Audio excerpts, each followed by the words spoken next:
The car had gone off the road and landed in a ditch. At first, it was quiet, but then smoke began to rise. Inside, a woman wasn't moving. Her husband stood outside, simply watching. He didn't call for help.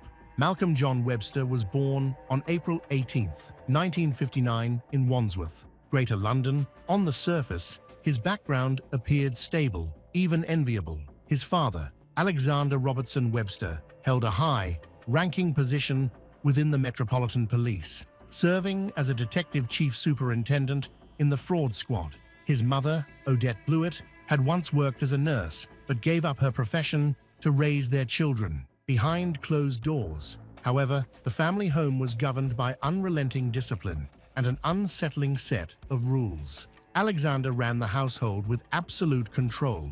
When he used the bathroom, everyone else had to vacate the house. Meals were taken in silence unless he initiated a conversation. Emotional warmth was rare, and affection was nearly absent. Major family decisions, including financial matters, were handled solely by Alexander. From an early age, Malcolm displayed troubling signs. While his twin sister, Caroline, easily made friends, Malcolm struggled to connect, but rather than withdraw quietly, he developed unusual ways of attracting attention. He began pretending to faint, often collapsing at convenient moments to avoid chores or responsibilities. His apparent health issues led to speculative diagnoses, ranging from asthma to epilepsy. Yet, no solid medical explanation was ever confirmed. Doctors prescribed medications based on symptoms, never seeking a definitive cause. As sympathy began to fade, Malcolm escalated his attention-seeking behavior. He became fascinated with fire, setting small blazes in school and earning the nickname Pyro from classmates. Though these incidents never resulted in formal charges, they left other parents uneasy. Children were warned to stay away from him, and isolation became his norm. At home, comparisons with his more sociable sister only deepened his resentment. His parents, hoping to give him a fresh start, enrolled him in a private boys' school. Initially, Malcolm appeared to flourish. He joined the drama club, improved his grades, and reinvented himself. He claimed his family was wealthy and well-connected, but his lies eventually caught up with him, and once again, trust in him eroded. At 15, Malcolm was pulled out of school. He didn't resist. Education no longer interested him. He wanted independence and income. In his early career, he struggled to find work he enjoyed. He drifted from job to job, including garbage collection, fruit picking, and retail. But none of these roles gave him a sense of purpose or satisfaction. At 17, guided by his mother, Malcolm began training as a nurse. Surprisingly, he thrived and began a serious relationship, which ended suddenly due to a terminated pregnancy and the resulting emotional distress. However, Malcolm persevered. When he was 30, Malcolm worked in Tawam Hospital, on the children's ward in Abu Dhabi, UAE. It was here that his criminal tendencies surfaced. Trusted by elderly residents, he volunteered to manage their finances, only to siphon off their savings for personal luxuries, including rounds of drinks and expensive golf equipment. When that scam lost steam, he shifted tactics. He started targeting older, wealthier women. His charm was disarming, and his lies were convincing. Posing as a struggling young man with tales of hardship, he extracted money and gifts with calculated precision. In the late 1980s, within months,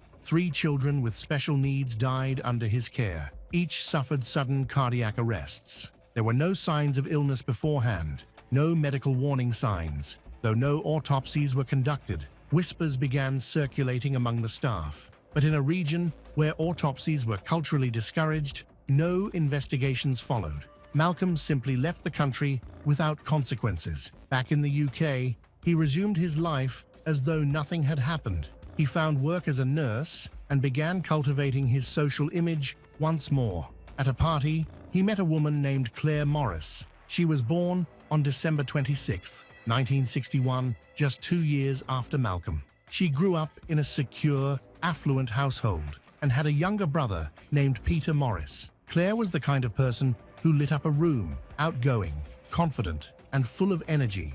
She was popular because of her lively personality.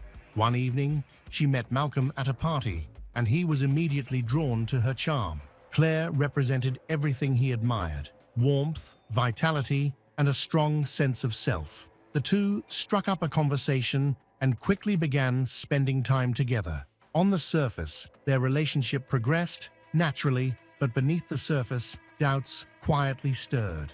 Claire's mother, Betty Morris, had reservations from the beginning. There was something about Malcolm that didn't sit right with her. Though she couldn't quite articulate it, her instincts whispered caution. Peter, on the other hand, initially welcomed Malcolm into the family, finding him clever and polite, perhaps a bit of a rogue, but nothing more. From Malcolm's perspective, Claire was radiant. His twin sister Caroline described Claire as generous and kind-hearted, someone who brought genuine happiness into her brother's life. Even Odette, Malcolm's emotionally distant mother, spoke positively of her. For once, it seemed Malcolm had found a partner who might steer his life in the right direction. They married on September 3rd, 1993. The ceremony was beautiful. Claire looked radiant, and Malcolm performed his role to perfection. The devoted husband, charming and attentive. Friends and family left the celebration believing they had a bright future ahead of them. Young, in love, and financially stable, everything appeared idyllic. But everything changed just 9 months later. On May 27, 1994, tragedy struck.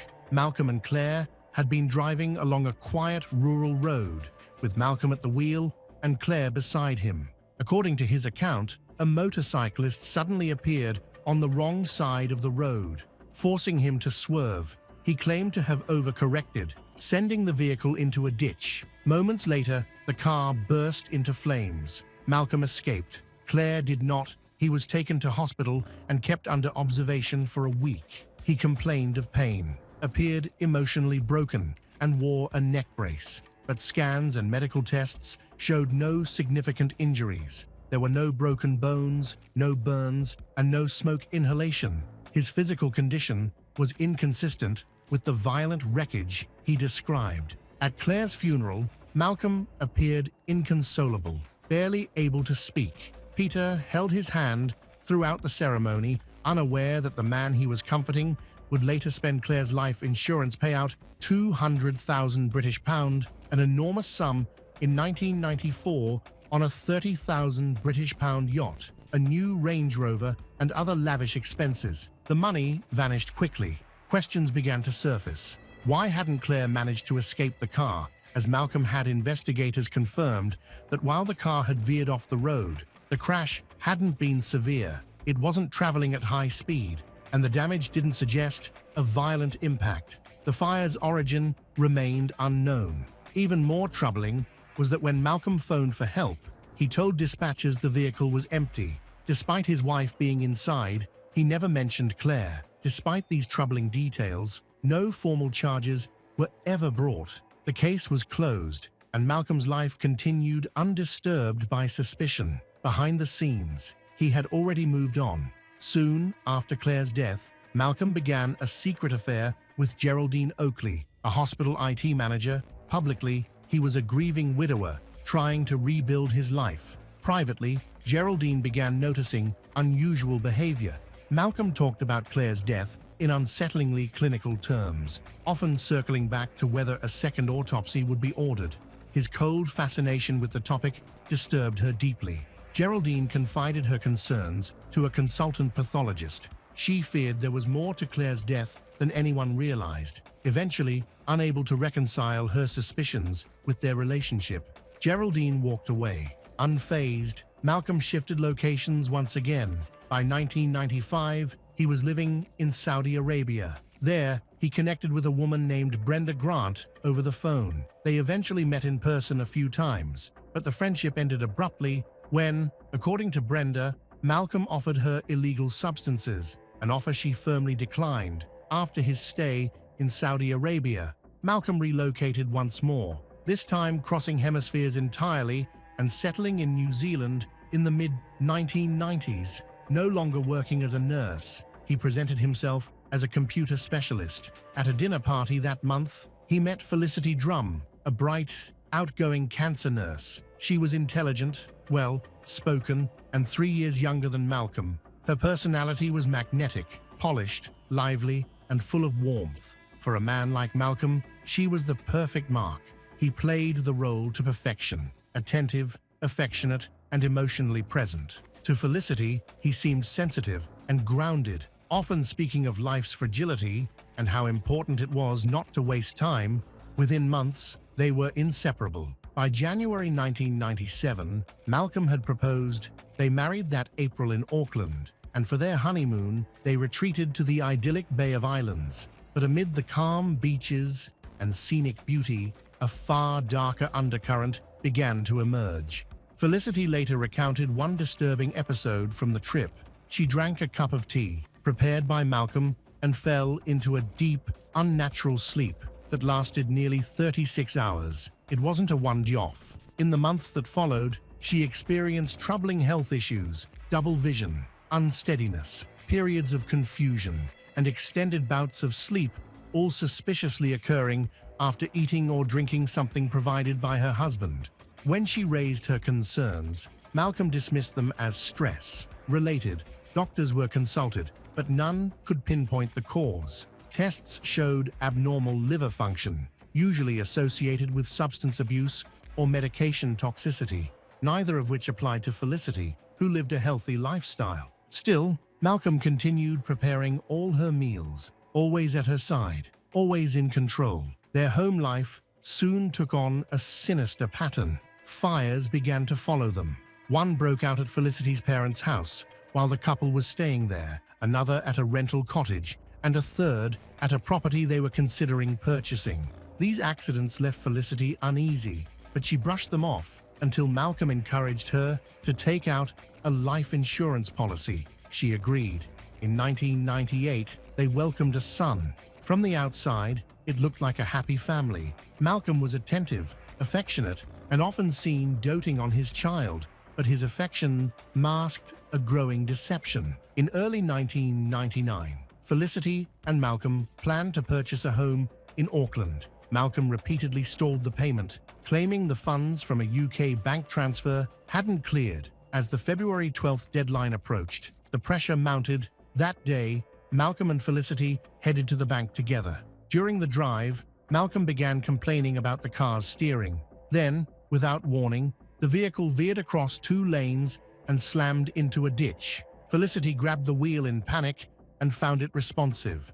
Nothing about the car's handling felt off. Malcolm got out of the car and asked her to stay put. However, she disobeyed and got out to call the bank, probably to reschedule their meeting. Just a week after the crash, Malcolm arranged a picnic in a remote area. During the drive, the couple argued, nothing major. Then, in an apparent peace offering, Malcolm handed her a bottle of water. Moments later, Felicity passed out. She awoke hours later in the passenger seat, disoriented and groggy. The car was now deep within a forest. Her phone rang. It was her father, worried after not hearing from her. When Malcolm returned to the car and saw her awake, he looked startled, alarmed even. He climbed into the car, tense, and asked how she had managed to regain consciousness. Felicity didn't know. Her head spun. Her memory was foggy, but one thing was clear. Something was terribly wrong. She demanded he take her home immediately. Back at the house, with her senses returning,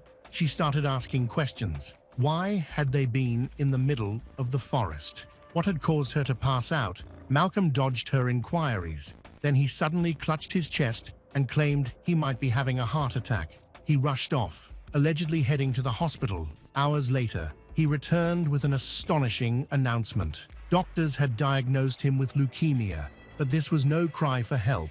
It was a distraction. Felicity's father had already harbored suspicions about his son-in-law. After speaking to the family solicitor, Felicity's father began investigating Malcolm's finances. What he found changed everything. Together, father and daughter searched through Malcolm's belongings and discovered a key to a private mailbox. Inside were damning documents. A bank statement showed that Malcolm had secretly moved 140,000 New Zealand dollars from a joint account into a personal one in Aberdeenshire. Credit card bills revealed he was drowning in debt. Felicity's father took immediate action. securing a court injunction that legally barred Malcolm from the family home. By the time it was served, Malcolm had vanished. He fled New Zealand just as Felicity began to uncover the full scope of the betrayal. Medical tests later confirmed what she had feared. Her body contained dangerously high levels of sedatives, drugs she had never knowingly taken. Once Malcolm was gone, the symptoms vanished as if they'd never existed. The man she had loved, trusted, and married had slowly and methodically poisoned her. Her suspicions, once only instinct, had now hardened into certainty. While searching through their shared email account, Felicity uncovered damning messages to a UK estate agent. Malcolm had been posing as a single father, planning a quiet relocation to Cornwall with their son. He was arranging to move by the end of 1999. He arranged to move out at the end of 1999. Not a word of this was shared with Felicity. Then came a discovery that changed everything. In the boot of the car Malcolm had abandoned, she found a petrol canister. It was the final piece. A horrifying realization dawned. He had intended to replicate the exact circumstances of his first wife, Claire's death. The plan had almost succeeded until her father's well-timed phone call had inadvertently saved her life. Felicity now understood the forest, the unconsciousness, the steering failure, the sedatives. It had all been part of a carefully rehearsed script. She managed to confront Malcolm once. Calmly, she told him she knew what he had tried to do.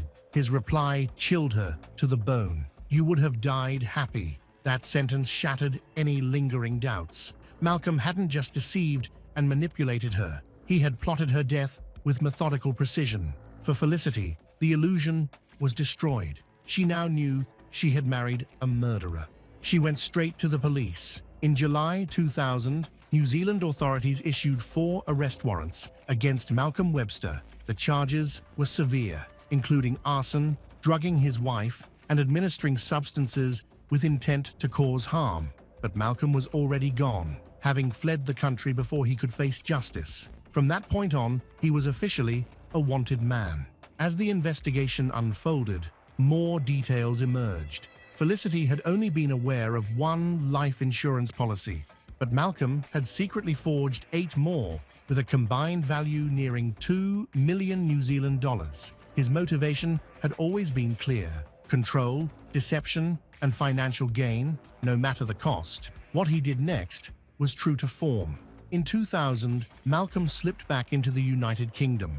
He confessed nothing to his family and resumed life as if nothing had happened. He found work, played the role of a respectable man, and once again sought out wealthy women. In August 2004, he met Simone Banerjee at a hospital. He worked in nurse administration. She managed the surgical theater. The two soon became a couple. By 2006, they were engaged. To Simone, Malcolm was a sensitive soul. He shared stories about his supposed battle with leukemia, disappearing for hours and claiming he'd been undergoing treatment. He told her of his tragic past, including the accidental death of his first wife, Claire. He even claimed certain television scenes fires. Car crashes were too traumatic to watch. Simone believed him. She had no idea he was still legally married to Felicity Drum, or that he was a fugitive in New Zealand, or that he had already tried to murder 2 women. But police hadn't stopped tracking him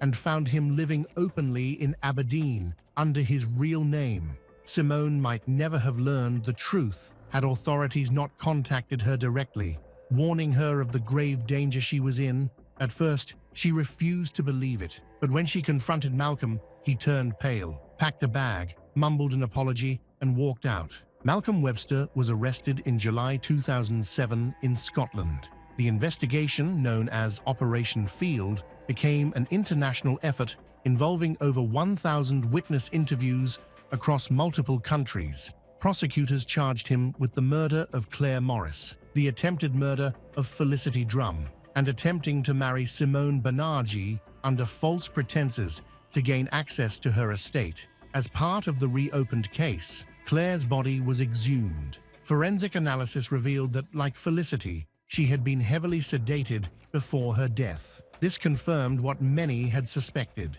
Claire hadn't been able to escape the burning car because Malcolm had drugged her, incapacitating her. It was also revealed that Felicity was drugged, even while she was pregnant with their son. The trial would go down in Scottish legal history. It became the longest trial involving a single defendant the country had ever seen.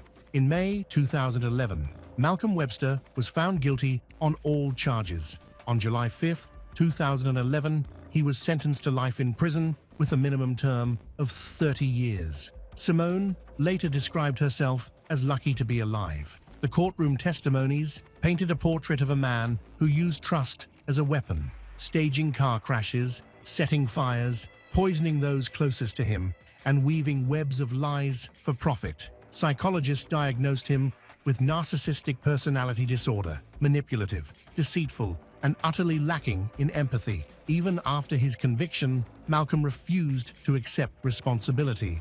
In December 2013, he applied to the Scottish Criminal Cases Review Commission, hoping to have his sentence overturned. The process dragged on, but in February 2016, his request was officially rejected. The High Court saw no grounds for an appeal. After a comprehensive investigation into the events of Malcolm Webster's life, the authorities discovered that he had carried out a series of systematic and calculated crimes, mainly for financial gain, through fraud and murder. The investigation, known as Operation Field, spanned 5 years and involved interviews with more than 1,000 witnesses across several countries, revealing a terrifying pattern of manipulation. Malcolm poisoned his first wife, Claire Morris, with temazepam before staging a car crash in 1994 to collect $200,000 in insurance money, spending lavishly on a yacht and a Range Rover.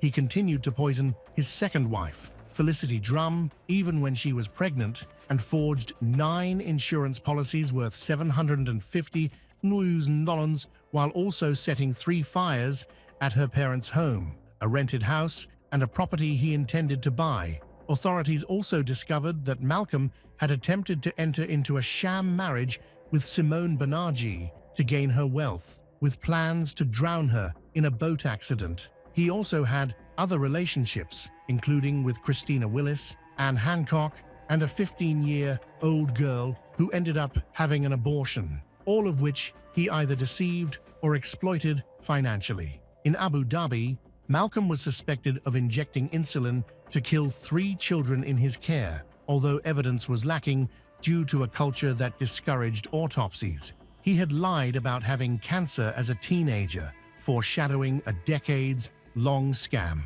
After his arrest in 2007, a search of Simone's home revealed stolen laptops and unlicensed guns. Malcolm was convicted in 2011 of murder, attempted murder, arson, burglary, fraud, poisoning, and attempted marriage fraud, removed from the nursing register in 2013, and attacked in prison, where he hired a hitman to protect him. These revelations exposed a manipulative psychopath diagnosed with narcissistic personality disorder who showed no remorse even after being sentenced to life in prison. Malcolm Webster is currently serving his life sentence at a prison in Lanarkshire, Scotland. Betrayal doesn't always come with raised voices or broken vows. Sometimes it arrives quietly, disguised as love and care, a glass of water, a vitamin handed at bedtime, a calm voice saying, "Everything will be fine." For Hannah, that betrayal came from the one person she trusted most, her husband. As Hannah weakened day by day, Brian was more than her caretaker. He was the source of her suffering. Behind his polished image as a chiropractor and devoted father, he had set up a financial plan not for their future, but for the time after her death. He'd taken out multiple life insurance policies totaling over $1 million, all listing him as the sole beneficiary. What looked like devotion was, in truth, calculation. What seemed like protection was exploitation. And in the end, the man who vowed to cherish his wife in sickness and in health used her sickness as the path to his own fortune. This is the story of a marriage that became a contract of death, where love was poisoned for profit. Hannah lived in Decatur, Alabama, in a home organized entirely around her children's routines. Her days revolved around early wake-ups, daycare drop-offs, meals, naps, and evening activities. She manages the household and works part-time as a skincare specialist, sometimes seeing clients at home, sometimes at a guest house. She did not pursue a steady full-time career. Her husband, Brian Mann, was the family's financial breadwinner, allowing her to focus on housework and raising the children. They married in 2018. By the time of these events, Hannah was in her early 20s. Brian, her husband, was a local chiropractor who ran his own practice. Brian's clinic had a reputation for order and professionalism, friendly receptionists, spotless rooms, and strict scheduling. Patients praised his attentive consultations, personalized treatment plans, and reliable follow-up for chronic conditions. His strong reputation brought steady referrals, and the community trusted him. Brian's family lived simply but comfortably. Supported by the clinic's income, big expenses were planned in advance. But when it came to the children, they didn't hesitate to spend. Neighbors saw a neat house, a well-kept yard, weekend outings, all painted a picture of a perfect life. Successful husband, good wife, 2 young children, a peaceful lifestyle, but inside, things were more rigid than they seemed. Brian controlled many domestic decisions and gradually isolated Hannah from others. After the wedding, her meetups with friends dwindled. Appointments were often postponed or cancelled because of inconvenience, bad timing, or no one to look after the kids. She left social media and was eventually locked out of her accounts. Brian said it was for privacy and safety. He kept access to their shared email and passwords. He handled nearly all household administration, subscriptions, bills, appointments, while Hannah's days were consumed by home tasks. Mornings were for getting everyone else ready. Afternoons went to errands, cooking, and laundry. Evenings followed the children's schedules. She rarely visited the clinic, and only when necessary. Brian told others, and likely himself, that everything was under control. He cited his medical background at home too. Advice on sleep, vitamins, and nutrition. Appearing deeply involved in family life, that's how it looked. A well-ordered life, growing control within the household, and the slow erasure of Hannah's personal space. In mid-2021, a change came that seemed harmless at first. Leveraging his role as a health professional, Brian suggested Hannah start a daily vitamin regimen tailored to support her as a busy mother with little time to rest. He said the supplements came from his clinic, ensuring quality and safety. They were chewable gummies and powdered drinks. Trusting his advice, Hannah accepted it as a routine wellness step. Soon it was habit. Each evening, Brian brought the supplements to the bedroom with a glass of water.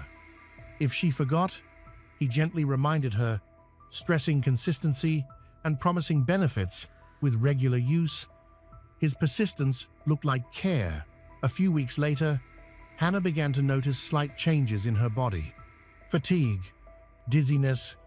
She attributed it to the workload of housework and childcare. Gradually, the symptoms became more severe.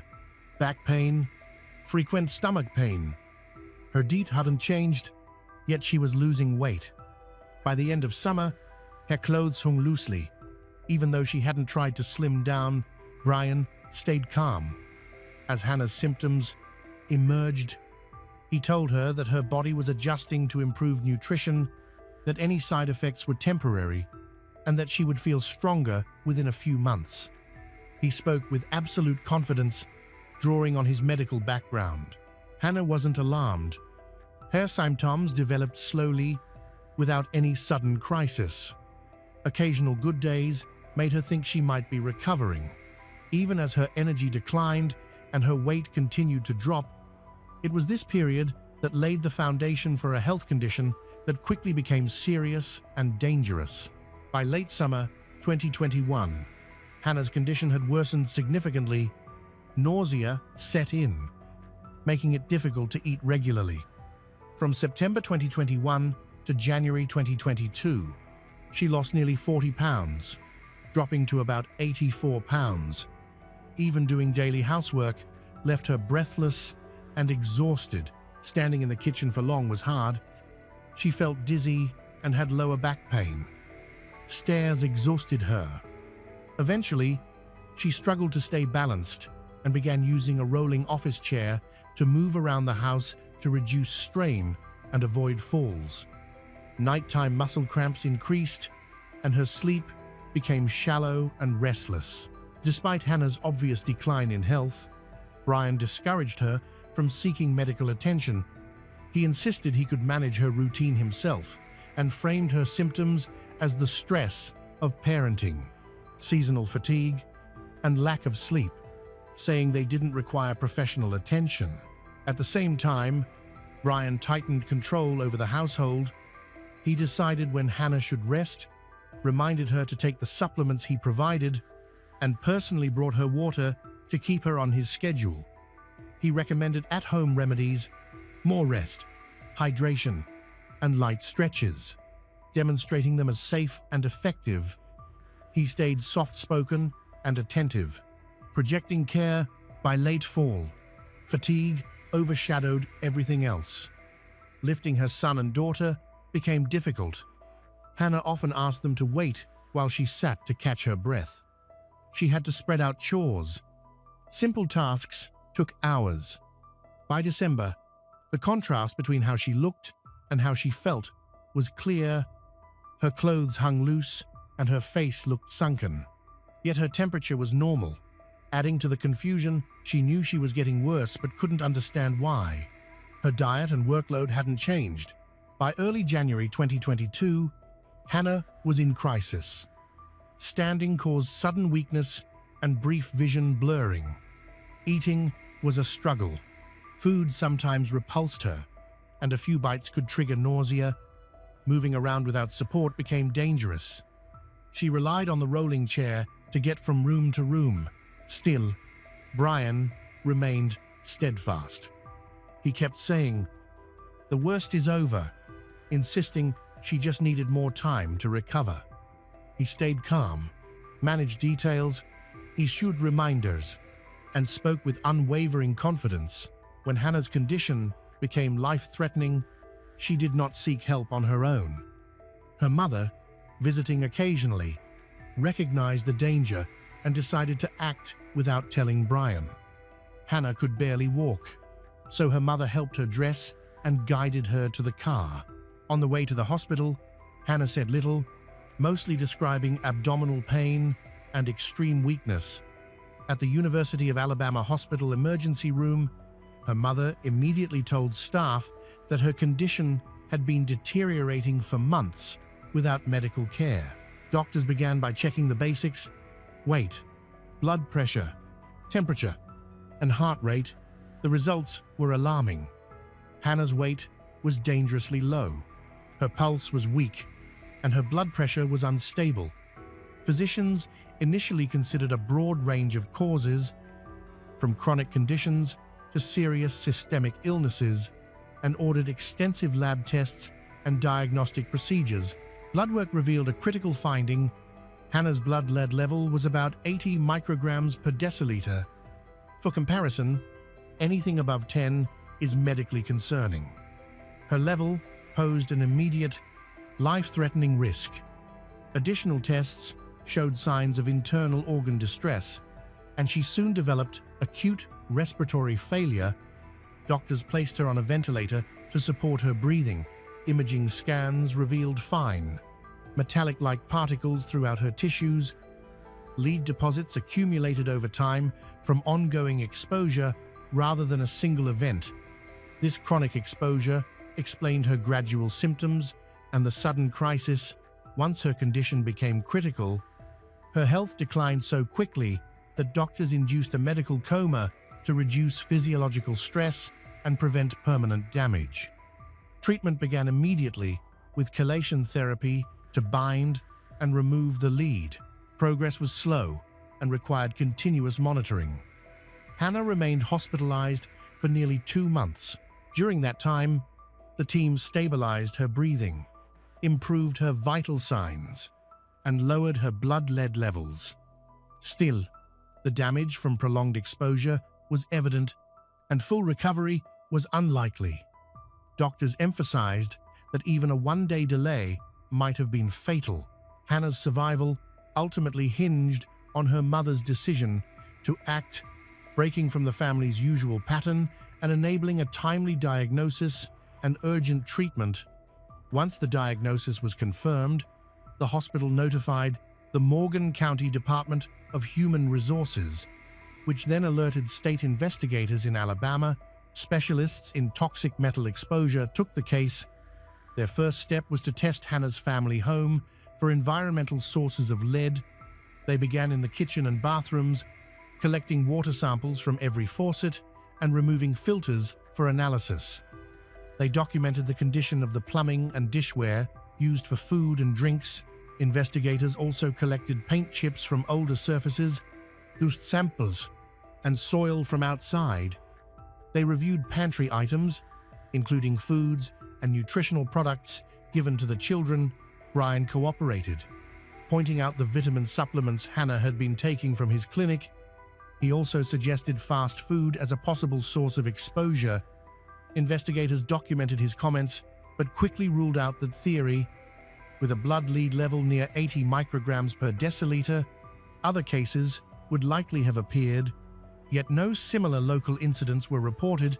Furthermore, Brian and their other children showed no signs of lead exposure, undermining the idea of common environmental source.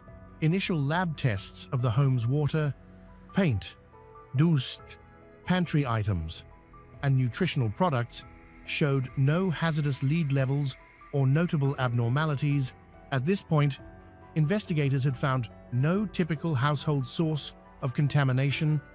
They recommended testing for all household members. Brian reported that his son and daughter's results were normal and said he would complete his own testing later at a separate facility. His delay raised concerns, especially since some tests could have been done immediately on site. This was flagged for follow-up. A second home inspection occurred a few days later, with experts from the Alabama Department of Public Health expanding the scope of testing. They collected water from initial flow and post-flush samples, gathered dust from multiple surfaces, inspected filters, and took swabs from the kitchen's sink, kettle, and blender to check for metal leaching. Investigators also requested packaging from the vitamins and powder mixes to identify the manufacturer and batch numbers. The second round of results reinforced the initial findings. There was no source of lead in the home environment. However, the source and composition of Hannah's supplements remained unclear because the investigators did not have access to actual samples. They began to reconstruct Hannah's daily routine by talking to her family and close contacts. They focused on who prepared the meals, and especially the timing, location, frequency, and context in which Hannah took the supplements. The family reported that Brian regularly reminded Hannah to take them in the evening. At home, with a glass of water he left by her bed. These details supported a working theory of intentional oral exposure. The initial stages of the investigation revealed 3 main findings. There was no evidence of lead contamination in the home environment. The hypothesis of exposure through eating at restaurants was not supported by any definitive data. Further consideration of factors related to dietary supplement use, particularly Brian's direct role, warranted further scrutiny.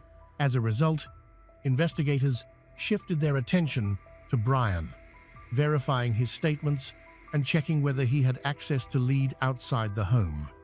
After Hannah was hospitalized, Brian arrived at the hospital, claiming he had performed a self-exam. He said he used X-ray equipment at his own clinic and believed he saw a foreign substance in his body that could be lead. This claim puzzled the medical team. Self-diagnosing with X-rays is highly unorthodox, and using clinic equipment for personal testing is not standard practice. Physicians insisted he undergo a full, independent evaluation.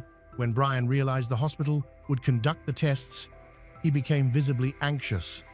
Screening confirmed the presence of lead in his system, but only at a low level, consistent with very recent exposure, too low to cause symptoms and not indicative of long-term accumulation.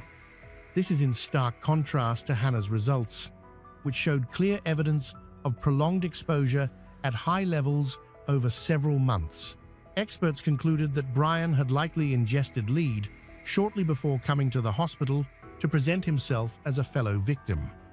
This may have been an attempt to appear proactive and concerned, but the exposure timeline did not match and undermined his story. Interviews with colleagues and acquaintances further showed that Brian exhibited no symptoms of chronic lead exposure throughout Hannah's illness. His behavior and physical condition remained normal. To investigators, this strongly suggested Hannah's poisoning was not accidental.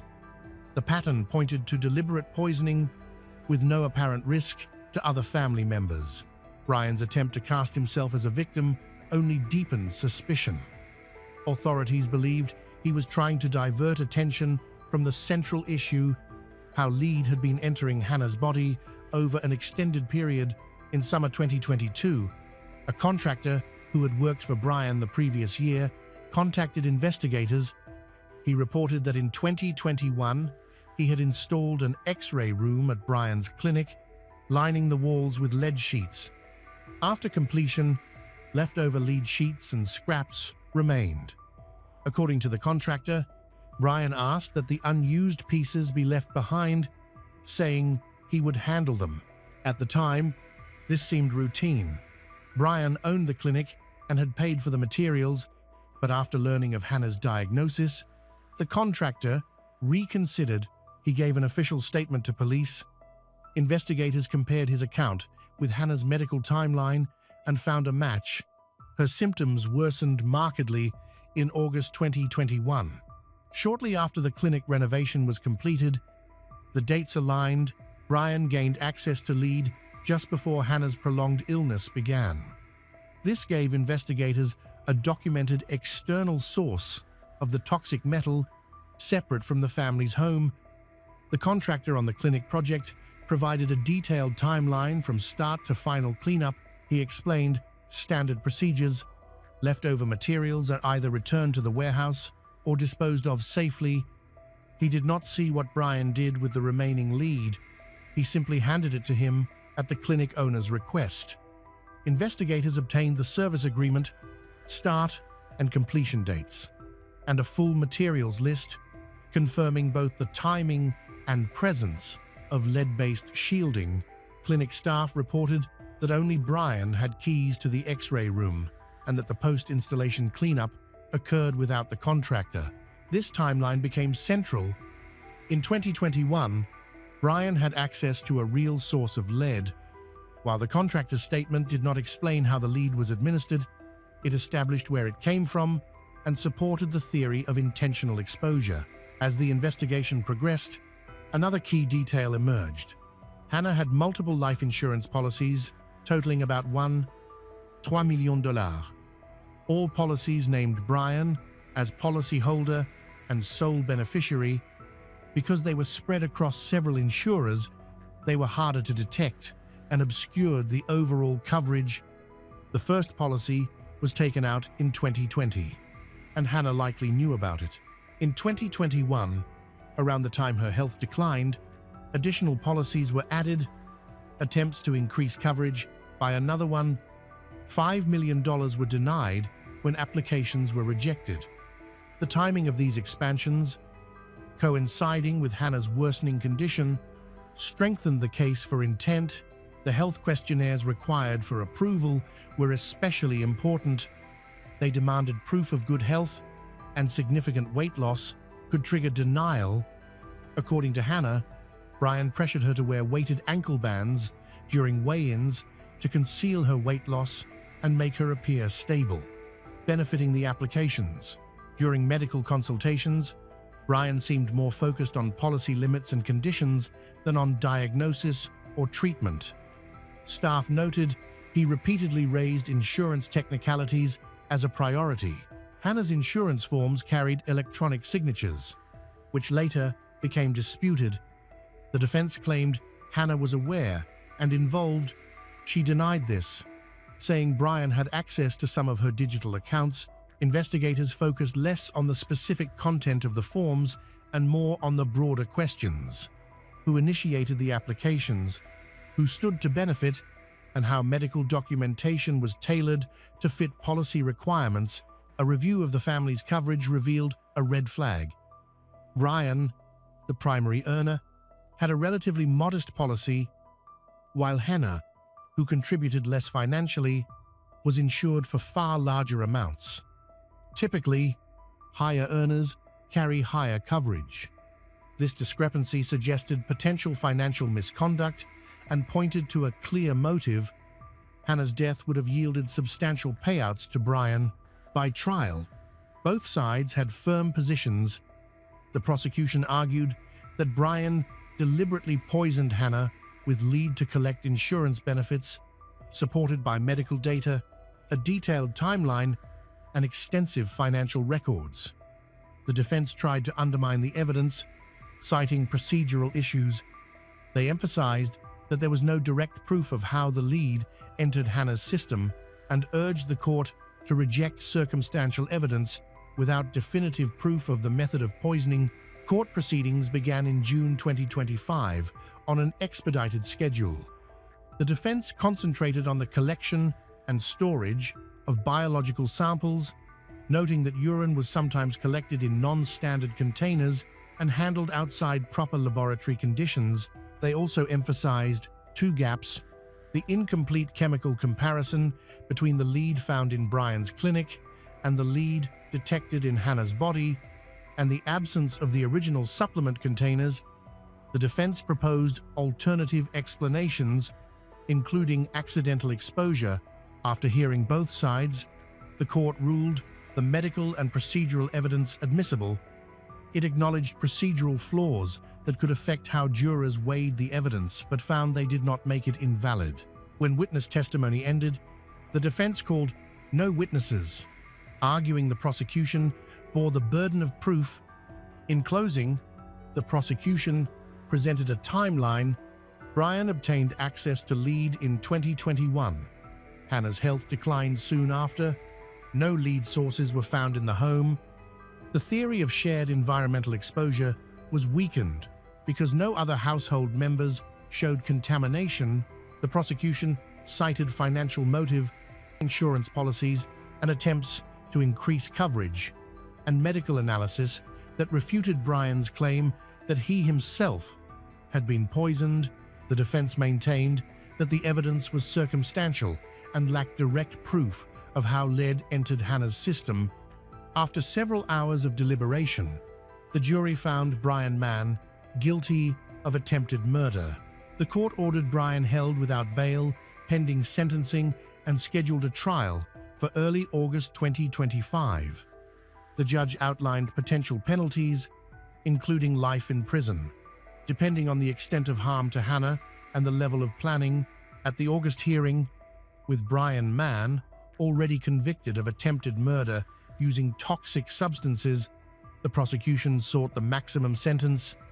They argued his actions were not a brief lapse, but a calculated, multi-stage effort over several months.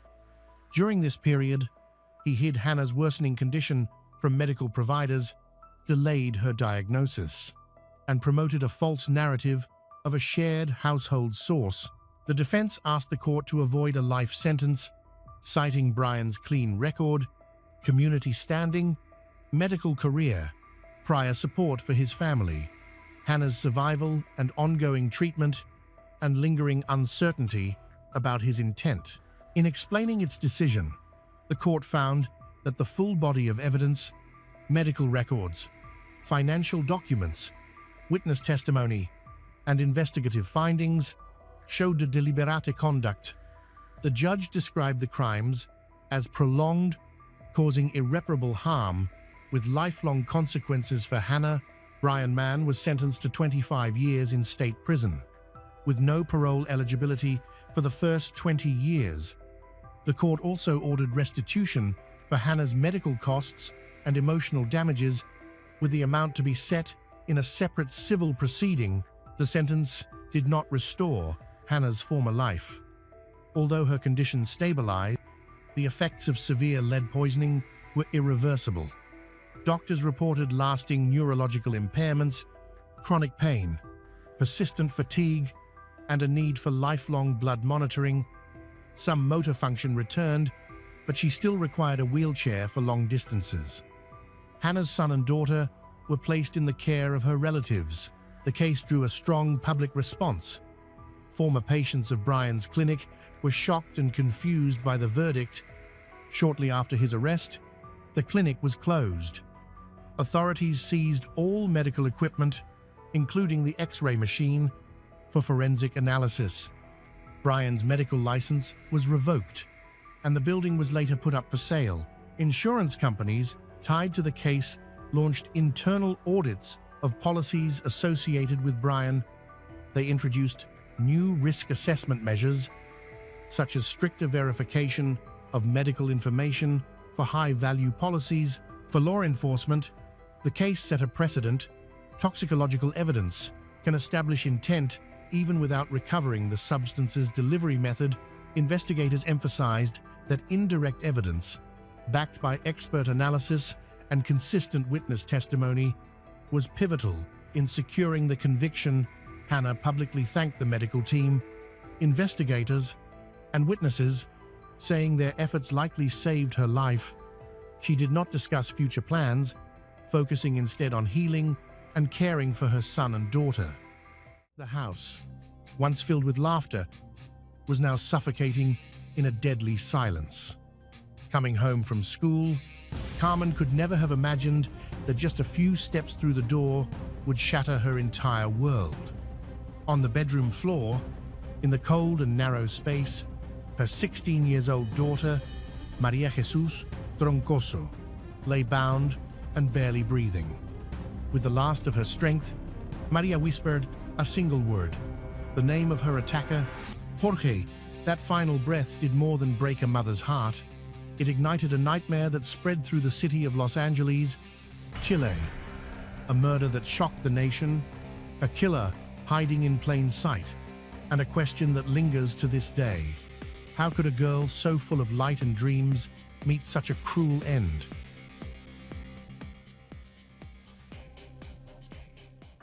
Maria Jesus Troncoso was born on May 22, 2007, in Los Angeles, Chile. She was the younger of two daughters of Carmen Gloria. Her arrival filled the home with joy. Family members celebrated enthusiastically, and her older sister, Camila, was especially excited to welcome her. A few months later, that happiness was overshadowed by her parents' separation. The breakup brought emotional strain and financial difficulties. Even so, Carmen found the strength to carry on, relying on her job as a teacher to support her daughters. Those tough years strengthened their bond, turning them into a united team that faced every challenge together. Over time, sisters Maria and Camila grew closer, sharing interests and hobbies. Together with their mother, they formed an inseparable trio. They often went shopping, watched movies at the cinema, attended concerts, and went on hiking trips. Their connection was more than family. It was a partnership built on love and support. In 2023, their routine changed slightly when Camila moved to another city to study occupational therapy. Though it was only 2 hours away, she couldn't be home during the week. However, every weekend, she returns to Los Angeles to spend time with her mother and younger sister Maria. At 16, Maria was in secondary school. She stood out for her strong academic performance, kindness, involvement in extracurriculars, and eagerness to help others. She had a natural instinct to protect those in need. She often rescued abandoned animals, cared for them, and found people to adopt them. She also joined feminist marches, defending women's rights and speaking out against gender-based violence. Cheerful, outgoing, and affectionate, she was admired for her compassion. On the weekend of October 14 to 15, 2023, Camila visited as usual. She spends time with her family and shares moments with her younger sister Maria. During those days, Maria asked for advice about what to do after finishing school. She was unsure about her career path and even considered following Camila into occupational therapy. It was a conversation like many they'd had before, without knowing it would be their last. The next day, Maria began to complain of stomach pain. The discomfort continued through Tuesday, and by Wednesday evening, she told her mother she didn't want to go to school on Thursday because she felt too unwell and needed to rest. Her mother, Carmen, agreed. Her daughter looked tired and pale. She hoped a day of rest would help. On Thursday morning, October 19, Carmen left for work at 7:30 a.m., going to the school where she taught, about a half-hour drive from their apartment. Maria was still asleep, so they didn't say goodbye. Around 8:30 a.m., Carmen received a text message from Maria asking for money, about $200, to buy clothes for an upcoming school event. The request immediately made her suspicious. Her daughter rarely asked for money for such things, and even asked for it to be transferred immediately. Concerned, Carmen started a video call. What she saw unsettled her. Maria didn't fully show her face, and the camera moved as if someone else were holding it. Her behavior felt off, and when the conversation returned to money, Carmen grew more worried.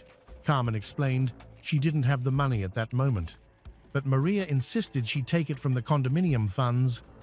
At the time, Carmen was the treasurer of the residential complex and had access to that account. The insistence and unusual tone deepened her unease.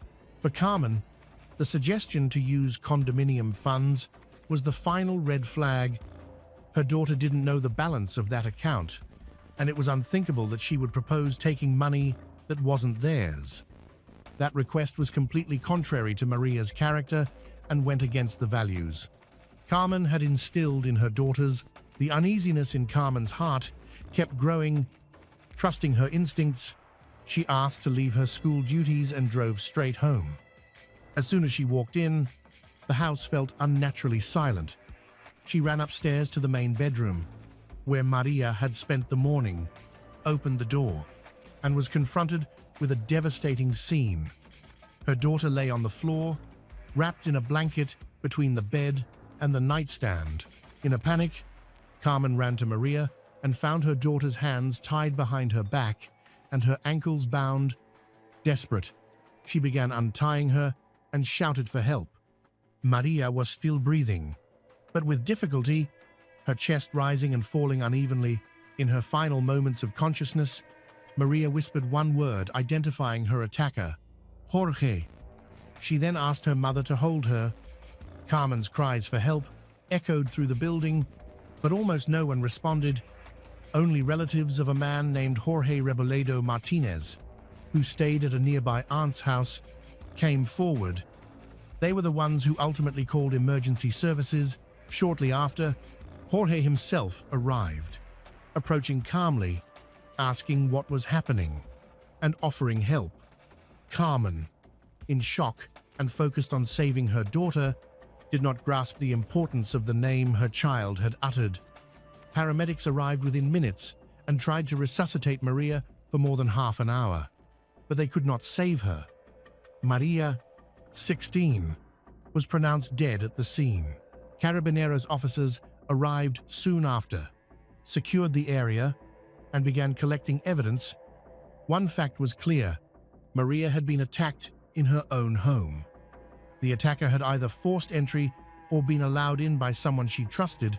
Carmen gave a detailed statement. She explained why her daughter had stayed home, described the strange call and messages, and repeated her daughter's final word. Her initial testimony quickly became a key part of the investigation. Police turned their attention to the man identified as Jorge. Investigators soon learned that Jorge was not a permanent resident. He occasionally stayed in the building with relatives. As they dug deeper, they uncovered his extensive criminal history. He was far from an ordinary neighbor. Shockingly, Jorge had once served in the Carabineros, but was dismissed in 2014 after being arrested by his own colleagues for multiple offenses.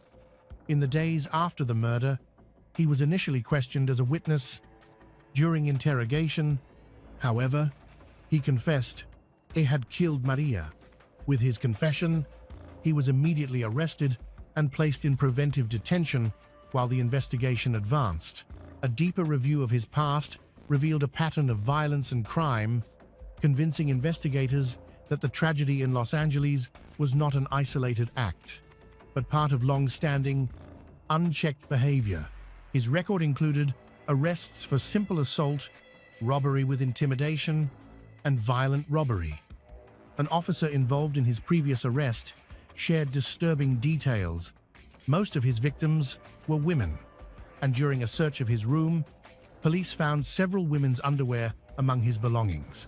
He had been sentenced to 5 years and 1 day in prison from August 29, 2015 to August 23, 2019, but secured early release in March 2019. Even more troubling, he later managed to erase his criminal record, leaving no official trace of his convictions.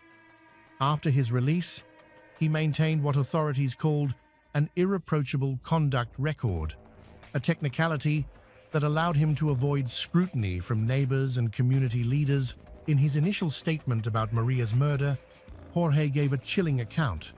On the morning of October 19, 2023, he entered through the front door, went straight to the kitchen to take a knife, and then headed upstairs to the main bedroom. There he encounters 16 years old Maria, shocked and terrified. Maria froze when she saw him. He threatened her with the knife and demanded money. Maria gave Jorge everything she had, 20,000 Chilean pesos in cash, about $20. Jorge said it wasn't enough. When she insisted she had no more, he tied her hands and feet and forced her to call her mother to demand additional money. Because Maria couldn't hold the phone, Jorge held it for her. That explains why, during the video call, Carmen couldn't clearly see her daughter's face and why the camera moved oddly. When Carmen refused to send money, Jorge became enraged. He ended the call and attacked Maria with such brutality that her injuries proved fatal. Realizing she was dying, he took the cash, a gold ring, and her phone. He later confessed to throwing the knife into a nearby river to destroy evidence. Divers recovered a knife, matching the description, which was sent to the forensic lab for analysis and comparison with Maria's wounds. For her family, the loss was devastating. On Friday, October 27, relatives, classmates, friends, teachers, and even strangers gathered to say goodbye. The funeral was filled with grief and a collective demand for justice. Her sister, Camila, emerged as a leading voice for accountability.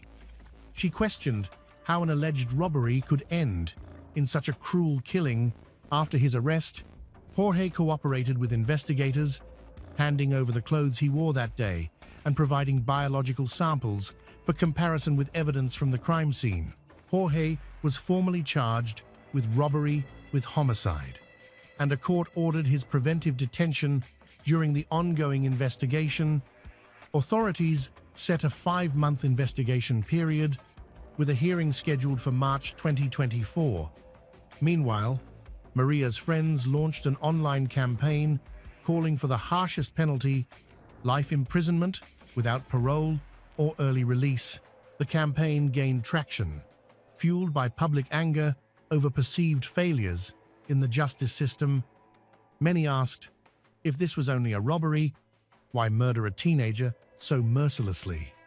Investigators did not rule out that Jorge had been watching the family's home. It was known in the neighborhood that only women lived there, which may have made them seem like an easy target. On November 3, 2023, The first march demanding justice for Maria took place, organized by her family. It was the start of a series of demonstrations over the following months, all echoing the same message. Justice delayed is justice denied. After Jorge's arrest, the legal process became a nightmare for Maria's family. Progress was far slower than they expected. The March hearing never happened. Delay tactics by the defense pushed the first hearing to June 26, forcing the family to wait months just to begin the trial. Camila keeps the memory of her younger sister Maria alive through social media posts, interviews, and constant participation in protests. Each month, on the anniversary of the murder, she shared tributes and raised awareness. Her goal was clear: to secure a life sentence for the man who shattered their family. On May 22, 2024, the family marked what would have been Marie's 17th birthday. A painful day used to honor her kindness, solidarity, and compassion. Around that time, a mural was painted in her memory during a public event, turning her legacy into a symbol of resilience for the community. Meanwhile, the judicial process continued to move slowly. At a hearing to review precautionary measures, the judge maintained Jorge's preventive detention. The prosecutor's office requested 15 more days to complete the investigation, another delay that tested the family's endurance. During that session, Maria's relatives and friends gathered outside the courthouse with banners demanding justice. In August 2024, the lead prosecutor announced that the state would seek the maximum penalty under Chilean law, qualified life imprisonment, which would keep Jorge in prison without the possibility of early release. The prosecution also disclosed its case plan: 30 witnesses, both civilians and police, and 6 forensic experts would testify to reconstruct the events. As the months passed, preparations advanced for the oral trial, scheduled to begin on December 26, 2024. Just as the family felt close to confronting Jorge in court, another setback occurred. The December 26 hearing was postponed to January 6, 2025, again at the defense's request. For Camila and her mother, the delay was unbearable. After more than 10 months of emotional preparation to face the man responsible for Maria's death, they were told to wait yet again. Camila spoke publicly, condemning what she saw as a defense strategy indifferent to their suffering. For her and her mother, each delay was not merely legal maneuvering, it prolonged their pain and reinforced the feeling that justice remained out of reach. Throughout the process, Maria's family sought not only justice in her case, but also broader reforms. They supported legislative proposals to impose harsher penalties on violent offenders. Lawmakers even began drafting the Maria Jesus Troncoso Law, inspired by her case. The bill aimed to strengthen punishments and prevent offenders from obtaining early release or sentence reductions. As Jorge had previously done, it also sought tougher penalties for non-intimate femicides, cases in which a man murders a woman with whom he has no romantic, familial, or cohabiting relationship. Maria and Jorge had no prior connection, and her death exposed a legal gap that many felt left women unprotected. Advocates argued that existing penalties were too lenient, and the proposed law aimed to fix that. By September 2025, the bill's passage in Congress was still uncertain. Meanwhile, the long-awaited trial began on January 6, 2025. Over 10 days, the tribunal heard from 33 witnesses, reviewed forensic analyses, and examined the evidence gathered by prosecutors. Key evidence included Maria's personal belongings recovered from Jorge's home, and DNA found on his clothing that matched her genetic profile. Additional evidence came from geolocation data linked to Maria's cell phone, reported missing by Carmen, and later found in Jorge's possession. Surveillance footage placed him near the residence. Most damaging, was his own confession. The defense tried to exclude it, claiming constitutional violations, but the court ruled the confession valid. The defense also tried to downgrade the charges to simple robbery, with violence followed by homicide. The tribunal rejected that argument, concluding the murder occurred during the robbery itself. The crime was therefore classified as robbery with homicide. After more than 15 months of waiting, the court delivered its verdict. Jorge Rebolledo Martinez was sentenced to qualified life imprisonment. This sentence requires at least 40 years in prison before he becomes eligible for any form of release. With no alternative sentences or early benefits, he was also permanently barred from holding public office or any official role and lost his political rights for life. For Carmen, the sentence could not heal the wound. She acknowledged that no ruling could bring back her daughter or erase the pain. Still, the decision offered a measure of relief, a formal recognition that justice had finally been served. The murder of Maria left a profound mark on her family and the community. Her case resonated far beyond Los Angeles, Chile, as a stark reminder of the dangers women continue to face and the urgent need for stronger protections. It was a warm summer night in July 1997, in a quiet neighborhood in Whittier, California, the kind of place where violence never happens. On a deserted street in the middle of the night, gunshots pierced the silence. When police arrived, they found a chaotic scene. Bruce Cleland, a respected software engineer, lying in a pool of blood. It quickly became clear that this was no random act of violence. It was something more planned, deliberate, and sinister.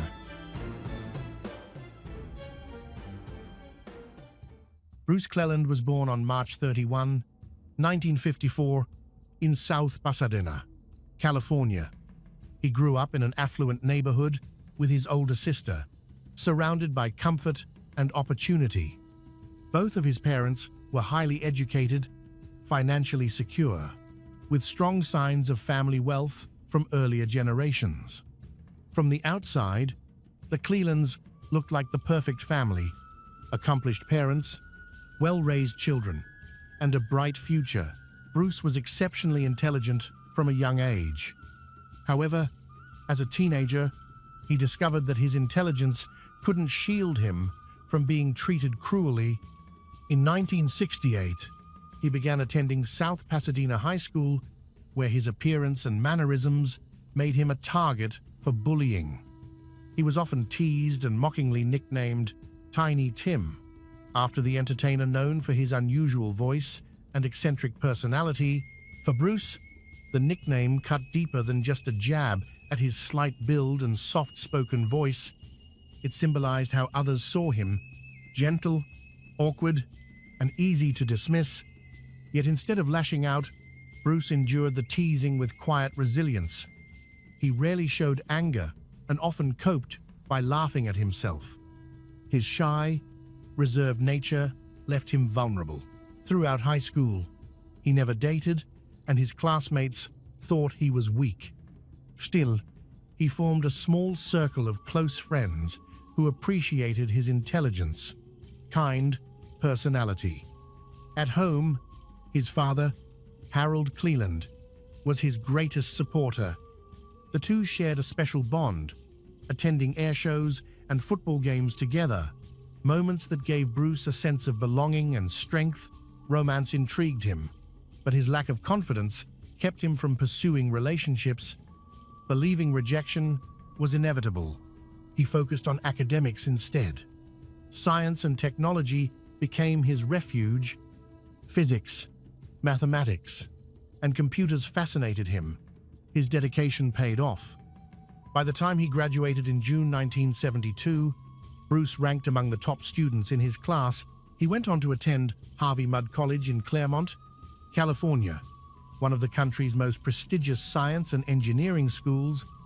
There, he experimented with social life, parties, beer, new friendships, but never let distractions interfere with his studies.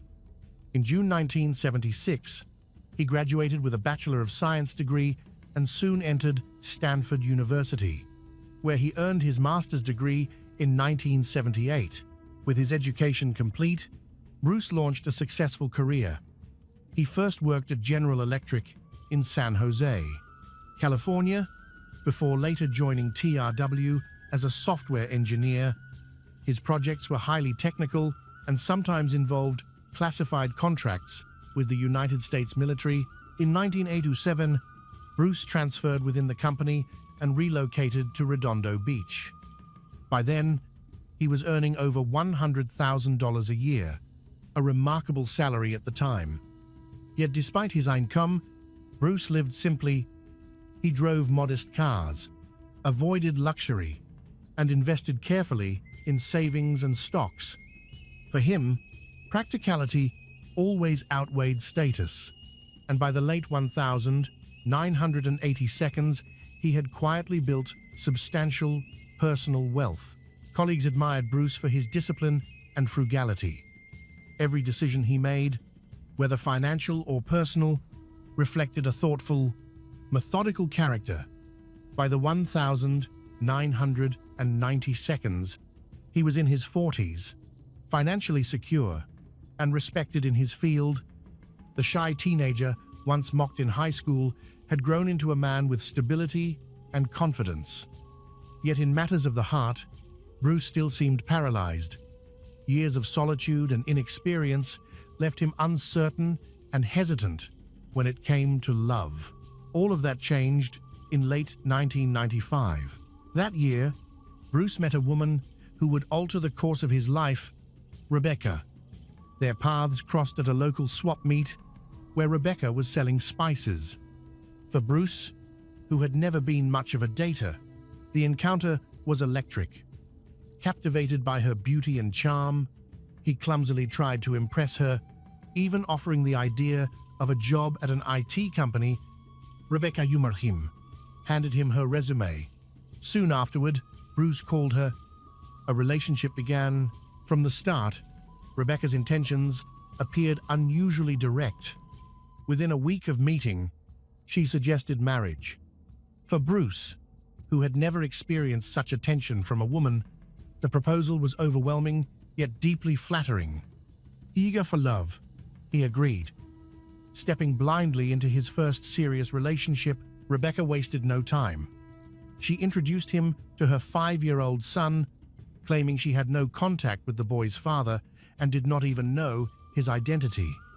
Almost immediately, she leaned on Bruce for financial support.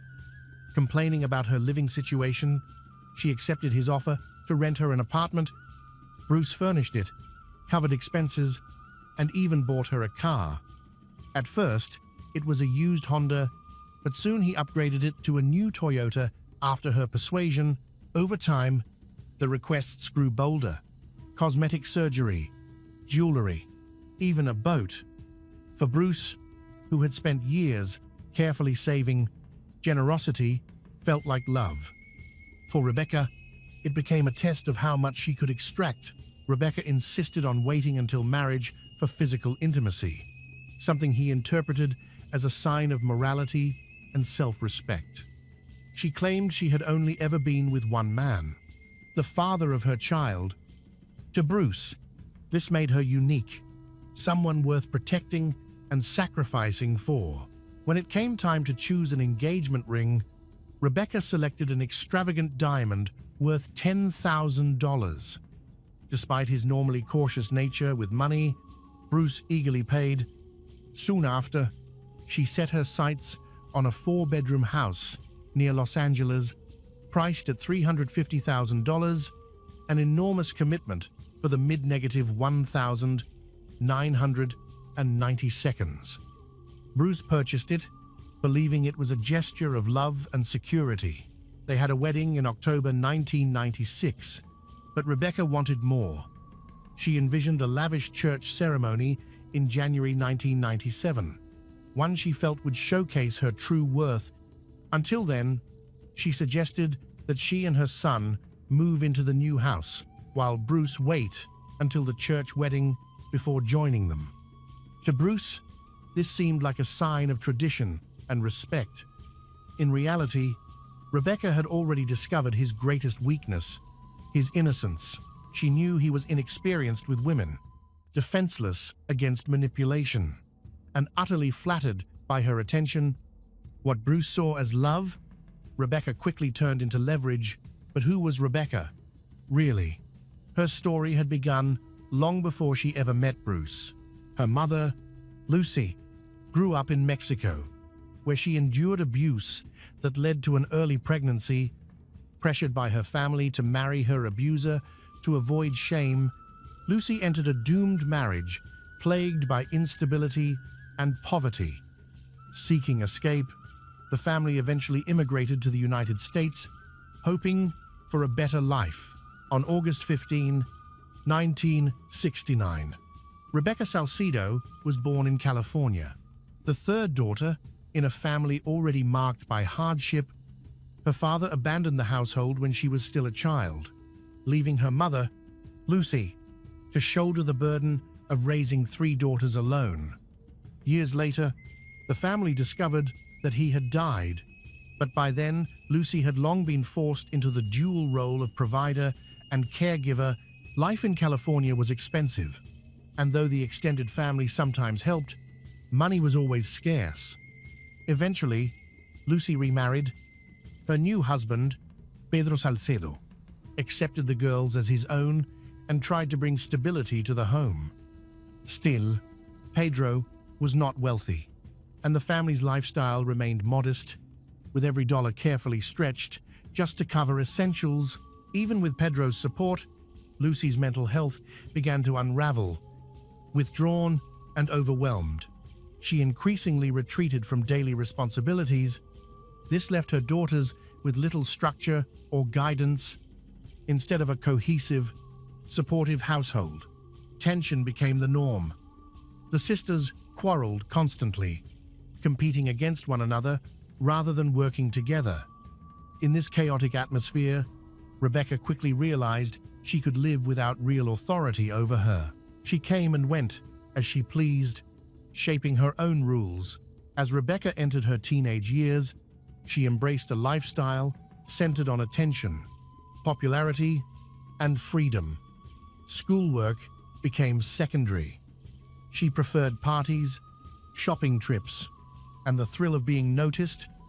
With natural charm and striking looks, she quickly learned that she could bend situations to her advantage. Boys offered her rides, gifts, and money, benefits she rarely turned down. By age 16, she took her independence to another level. She agreed to marry a man who desperately needed a green card. As a U.S. citizen, she could provide it, and in return, she received $2 This marriage of convenience marked a turning point. It was the first in a long series of calculated decisions where relationships became a means of survival, opportunity, and profit. The early 1992s introduced even greater turmoil. In 1991, Rebecca was arrested on charges of possession of illegal substances with intent to sell. The conviction resulted in a 3-year prison sentence. Around the same time, she discovered she was pregnant. When asked about the father, she admitted she had no idea who he was. On October 22, 1991, while still behind bars, she gave birth to a son. Her family cared for the child during her incarceration. Though sentenced to 3 years, she was released after roughly a year and a half for good behavior. This dark chapter would later be completely hidden from Bruce Cleland, who never suspected the reality of her past. Upon leaving prison, Rebecca faced the daunting challenge of rebuilding her life. No job, no degree, and the responsibility of a young child, but she soon entered a relationship that offered emotional refuge. Her partner was Sherry, a former police officer. To those who knew Rebecca at the time, Sherry seemed to be her true love. Rebecca even had Sherry's name tattooed on her leg as a permanent sign of commitment. For several years, from 1991 to 1994, Rebecca, Sherry, and her son built a life together. It was perhaps the most stable and genuinely happy period Rebecca ever experienced. That sense of stability was abruptly shattered in 1994. Lucy, long plagued by mental illness, took her own life. The tragedy devastated Rebecca. Friends and family noticed a dramatic change in her behavior. Once relatively steady, she became volatile, argumentative, and unpredictable.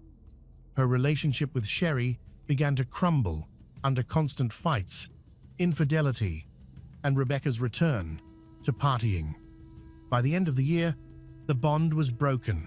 Rebecca once again found herself untethered, drifting from one social circle to another, seeking someone new to provide the security and attention she craved.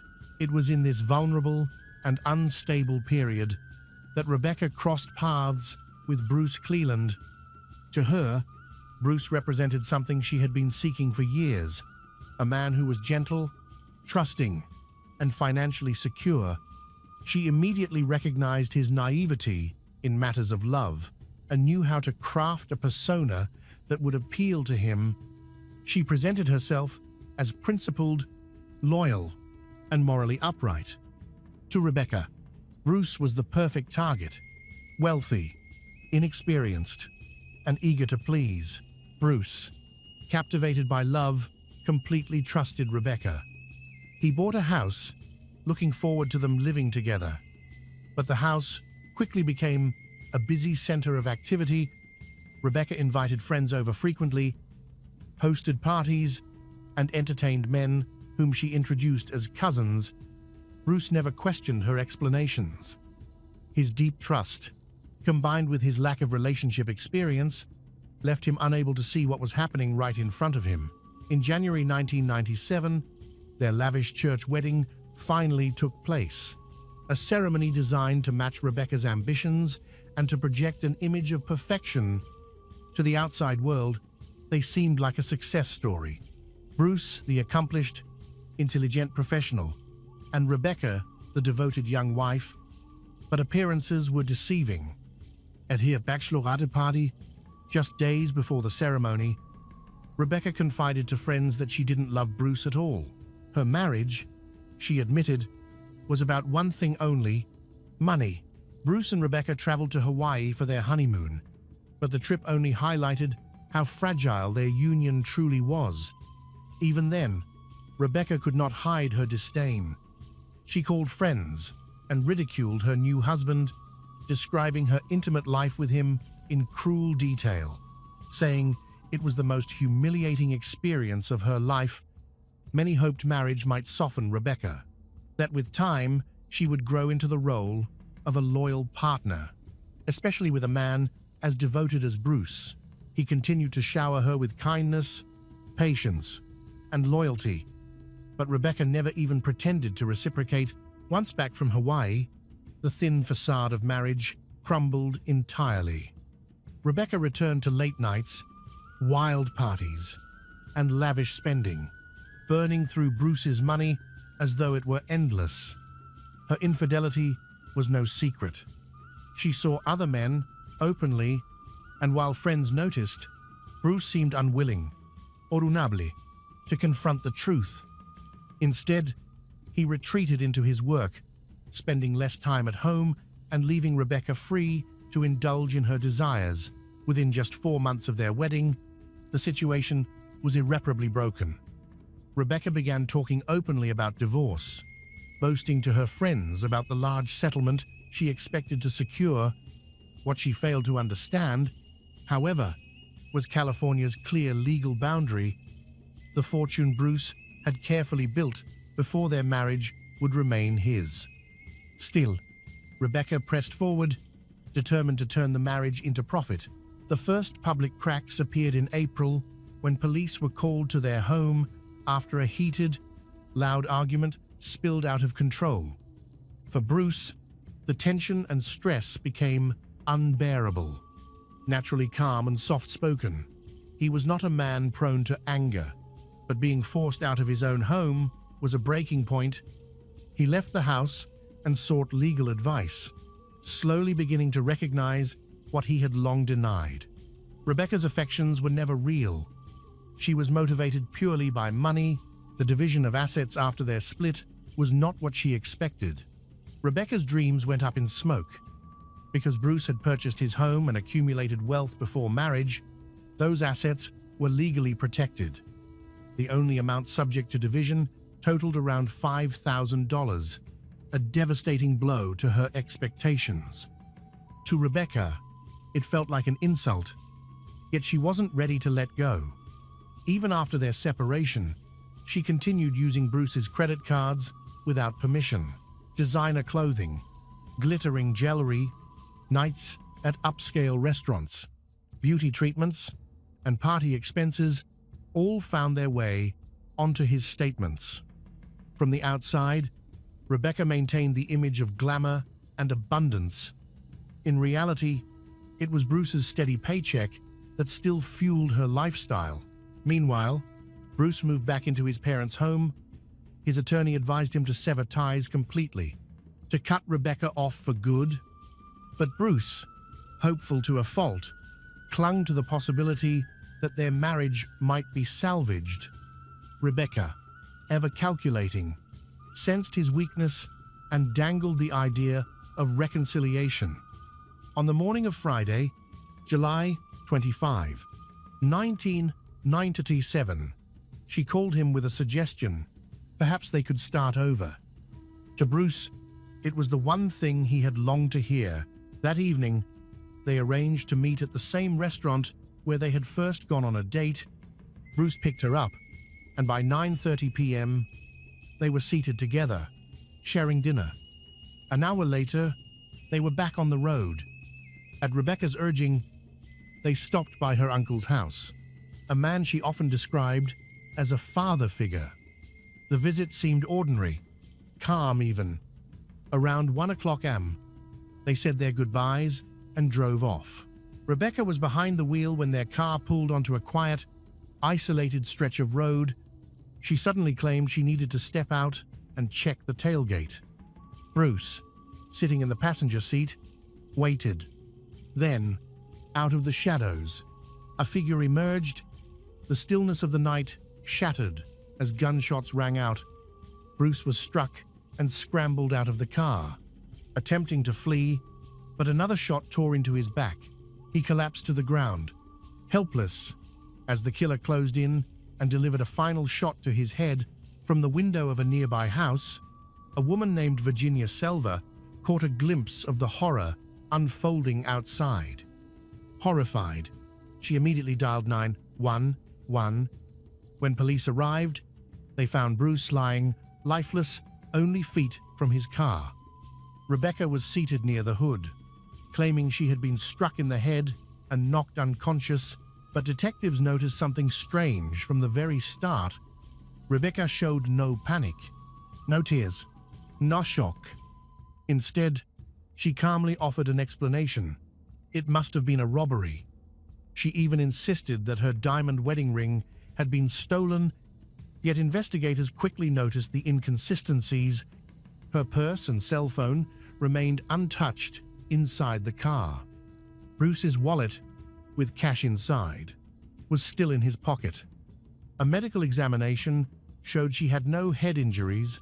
When Rebecca sat down with investigators, her statements immediately struck detectives as odd. Rather than focusing on her husband's violent death, she spoke at length about her outfit that evening, their first date years earlier, and the restaurant they had just visited. None of it addressed the brutality of what had happened on that road. Detectives grew increasingly skeptical. A closer look at her background and at the short marriage itself quickly revealed troubling signs. Friends and acquaintances described a woman obsessed with material wealth, prone to extravagant spending, unfaithful to her husband, and openly dissatisfied with the marriage from the very beginning. Then came the discovery that shattered any lingering doubts. Just 1 month before Bruce's murder, Rebecca had quietly taken out multiple life insurance policies in his name, totaling roughly $1 million. On the documents, Bruce's signature had been crudely forged. If he were to die, Rebecca stood to inherit everything: his house, his possessions, and the insurance payout. Investigators also learned that Bruce was a man without enemies. No grudges, no disputes, no history of violence, but witnesses near the crime scene recalled something else. They had seen a young Latino male in the area that night. Detectives turned to Rebecca's phone records. One name stood out immediately: Álvaro Quesada, her cousin. He matched the witness description. The evidence trail closed in quickly. Under interrogation, Álvaro confessed to being the gunman. He admitted he had ambushed Bruce at Rebecca's request. His brother, José Quesada, also confessed to participating in the crime. Both men independently pointed to Rebecca as the orchestrator, the mastermind, who had manipulated them into carrying out the killing. The case proceeded to trial. In June 2000, Rebecca Cleland, along with Álvaro Quesada and José Quesada, were convicted of first-degree murder and conspiracy to commit murder. The jury determined the crime involved special circumstances, financial gain, and lying in wait. Rebecca showed no remorse throughout the proceedings. In 2003, she received her sentence, life imprisonment without the possibility of parole. Today, she remains incarcerated at the California Institution for Women in Corona. Álvaro and José are also serving life sentences in California state prisons.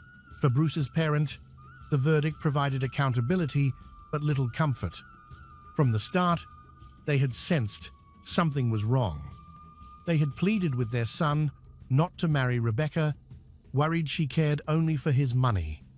In the months following the wedding, they watched helplessly as his once bright spirit dimmed.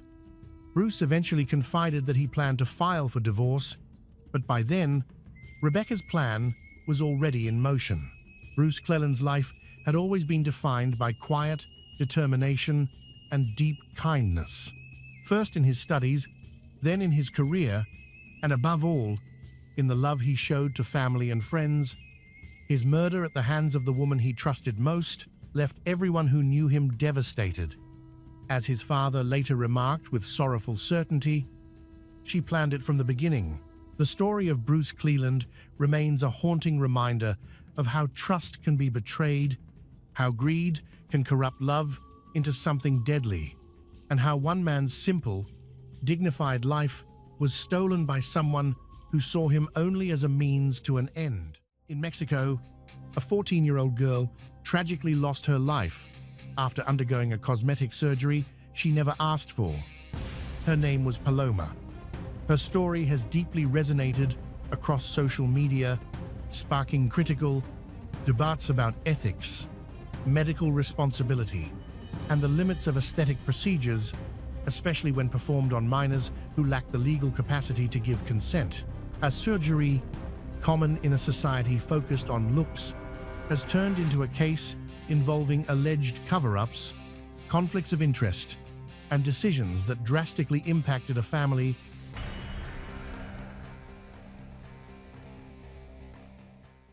Paloma Nicole Arellano Escobedo was born on January 14, 2011, in Durango, Mexico. Her parents were Carlos Yasmin Arellano and Paloma Jasmine Escobedo. Jasmine also had an older son from a previous relationship. Paloma and her father, Carlos, had a very loving relationship. When Paloma was 4 years old, Carlos and Jasmine separated. From that moment on, Jasmine maintained shared custody, and Carlos remained an active presence in his daughter's life. According to Carlos, at first, his ex-wife strictly followed the visitation schedule set by the court, allowing him to see Paloma only on weekends. Over time, however, things became more flexible. Carlos began picking her up from school every day. Their daily routine was well established. Jasmine would collect Paloma at noon for lunch, take her to her extracurricular activities in the afternoon.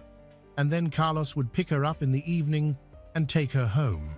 During this period, rumors began circulating in town that their breakup had been caused by Jasmine's alleged affair with Dr.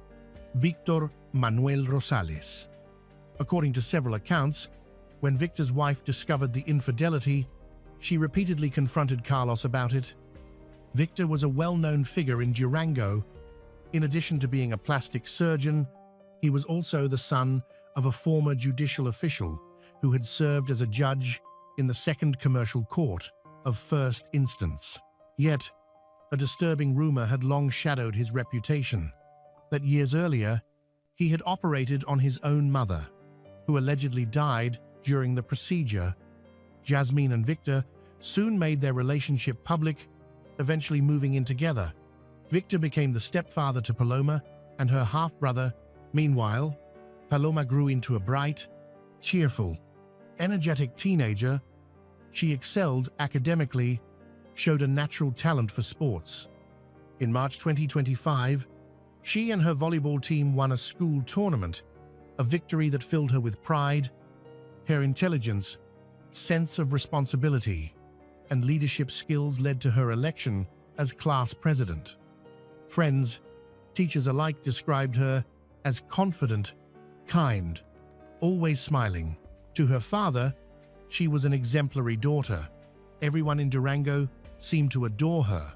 By mid-2025, Paloma had one major dream: to celebrate her 15th birthday in grand style. Beyond the party, she often told her father she wanted to travel to Europe. As plans for her quinceañera progressed, with January 30th, 2026 set as the date, Carlos surprised her with a gift she would never forget: a trip abroad together. He told her she deserved it more than anyone. The trip was later rescheduled for mid-March 2026. Everything seemed perfect. But Jasmine, her mother, had another gift, one so unexpected, so irreversible, that it would ultimately change Paloma's life forever.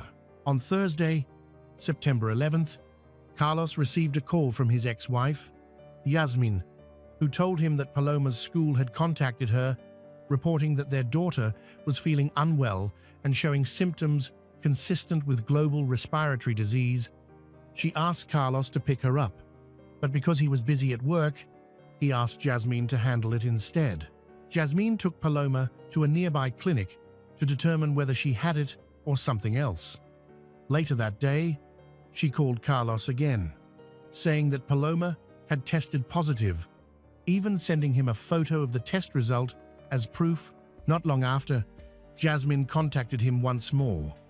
This time, she explained that she had decided to take Paloma to a remote house in the mountains for a few days, 3 or 4 at most, so she could isolate and avoid spreading the infection.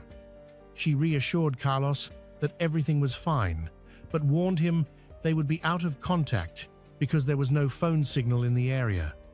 Carlos accepted the explanation, never imagining the truth behind it.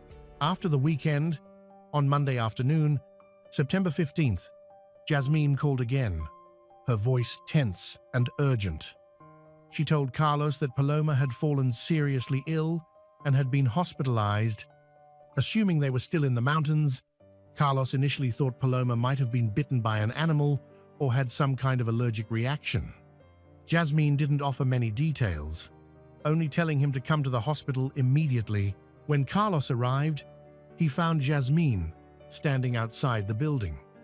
Desperate, he asked what had happened, but she said nothing. He demanded to see his daughter, but Jasmine warned that the doctors wouldn't allow it. Carlos ignored her.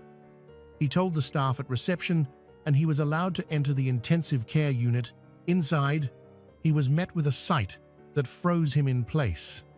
Paloma lay in an induced coma, intubated, her eyes swollen, her body disfigured and bloated beyond recognition. Shocked, Carlos could barely breathe. Doctors explained that Paloma had suffered cardiac arrest, cerebral edema, and that Paloma had undergone cosmetic surgery. Carlos was speechless. He had never authorized any procedure and had no idea such an operation had even been planned.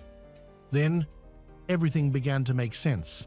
The fake global respiratory disease diagnosis, the sudden isolation, the lack of communication, it had all been a lie, carefully constructed to hide the truth. Doctors told him that Paloma had been admitted to the hospital on Saturday, September 13th, still alive, but in critical condition. Now, 2 days later, her situation was deteriorating fast. Her heart had stopped once.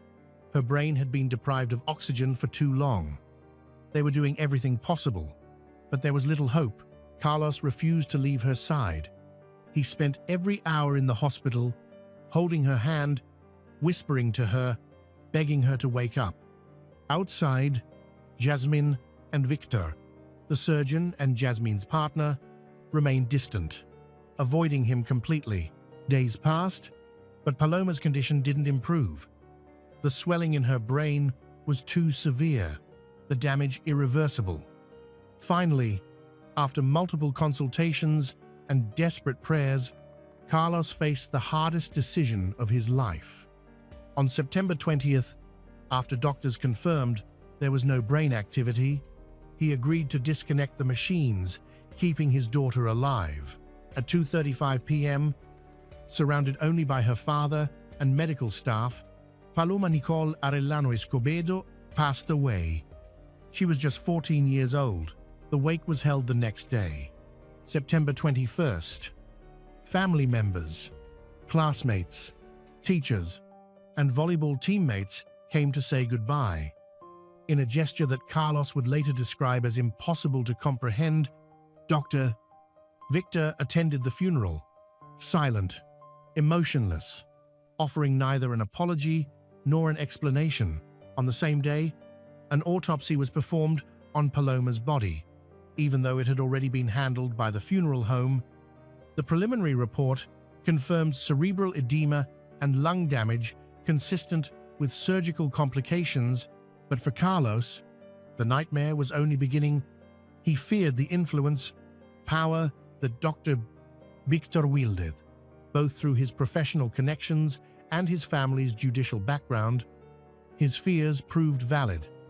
That same Victor appeared at the prosecutor's office to give his statement, flanked by lawyers and a large private security detail. Witness described his demeanor as arrogant, entirely devoid of remorse. The forensic doctor who performed the autopsy confirmed not only that surgery had taken place, but also provided explicit details of the procedures: breast implants, abdominal liposuction, and a fat transfer to the buttocks. All of this, he testified, had been approved and signed for by Paloma's mother, whose signature appeared on the clinic's consent forms. Upon confirming that his suspicions were true, even more questions began to torment Carlos. Why had they hidden something so serious from him? And how could Victor have the audacity to attend his daughter's funeral, standing in silence as though nothing had happened? Of course, Carlos couldn't ignore the obvious. Being the son of a powerful family, Victor likely felt untouchable, shielded from any consequences his actions might bring. By then, authorities had begun to question the accuracy of Paloma's death certificate, suspecting that it had been intentionally falsified.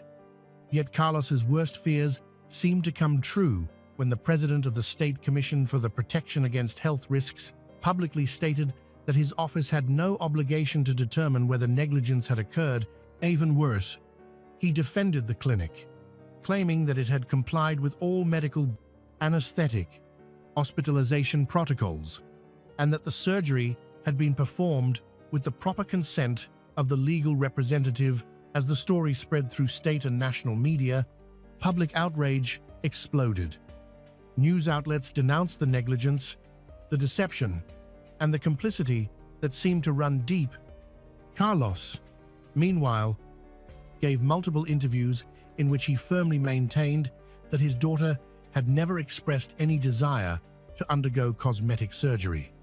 Determined to fight for justice in Paloma's name, he began organizing protests, public demonstrations, demanding accountability from the authorities. Amid growing pressure, the state prosecutor, who had already met with Carlos several times, assured the public that the investigation would proceed without interference, corruption, or favoritism. She emphasized that no case would go to court until all expert analyses were completed, ensuring that those responsible would have no chance to escape justice. Soon after, the investigation unveiled even more disturbing truths. In an official statement, the prosecutor's office revealed that the global respiratory disease test, used as an excuse to isolate Paloma, was actually forged, a fake, created using a positive result from 2022. Further investigation confirmed that Jasmine and Victor had planned the surgery in secret, never informing or seeking consent from Paloma's biological father. They had built an elaborate deception. The school was told Paloma felt unwell, while the girl herself, under adult influence, went along with the story. The supposed trip to the mountains had been nothing but a cover-up to carry out the surgery. Records showed that the operation was performed on Saturday, September 12th, and by the following day, Paloma's condition had already begun to deteriorate. Then came the most shocking revelation of all. Jasmine had participated directly in her daughter's operation, despite having no medical training or credentials whatsoever. Investigators discovered her name listed in the surgery logbook as a nursing assistant, a role she was not licensed to perform. Even more horrifying, this was not the first time. Authorities uncovered that Jasmine had been involved in similar, unauthorized procedures before, even posting photos from the operating room to her social media accounts. As the evidence mounted, both Jasmine and Victor were arrested. She was charged with negligence, document falsification, and professional impersonation, while he faced accusations of medical malpractice, abandonment, and usurpation of parental authority for signing surgical consent forms as though he were Paloma's legal guardian. Following their formal indictment, neither spoke publicly about the case. However, it soon became known that both defendants had requested permission to await trial in freedom, a request the judge ultimately denied. They were ordered to remain in preventive detention as the investigation continued. The prosecutor's office announced that the investigation would extend for at least 3 months. Meanwhile, as public outrage grew and media coverage intensified, the Mexican Association of Plastic, Aesthetic, and Reconstructive Surgery broke its silence. In an official statement, the association confirmed that it had requested Dr. Victor Manuel Rosales' temporary suspension from his duties as a practicing member until the investigation concludes. In response, legislators from Durango, other states, even the federal Congress, proposed drafting what they called Nicole's Law, a reform aimed at tightening regulations and preventing such tragedies from ever happening again. For now, as the prosecutor's office continues to gather evidence and complete expert analyses, Jasmine and Victor remain in preventive detention. A final sentence is expected to be handed down in early 2026. But for Carlos, no verdict will ever be enough. No prison sentence can bring back his daughter, the girl who was about to turn 15, the volleyball champion, the class president, the child who dreamed of traveling to Europe with her father. The case of Paloma Nicole Arellano Escobedo has laid bare profound failures in medical regulation, parental responsibility, and the protection of minors. It has shown how easily the system can be manipulated when those involved possess connections and influence. It forces us to confront unsettling questions about the cosmetic surgery industry and obsession with beauty, about the ethics of performing medical procedures on minors, about informed consent, and who truly has the right to decide what happens to a child's body. Yet beyond all the legal arguments and proposed reforms, This remains the story of a young girl who lost her life in an operating room, subjected to procedures she never wanted. Authorized by those who should have protected her most, Paloma Nicole should be preparing for her 15th birthday in January 2026. She should be packing for her trip to Europe, playing volleyball with her team, and sharing that confident smile that everyone remembers. Instead, she is gone. Her father continues to fight, not only for her memory, but for every child who might face the same fate. The investigation continues, the trial awaits, and the world watches, hoping that this time, justice will triumph over privilege, truth over deceit. It started like any modern love story, a swipe, a smile, and a spark that felt real. But behind the romance, something far more sinister was unfolding.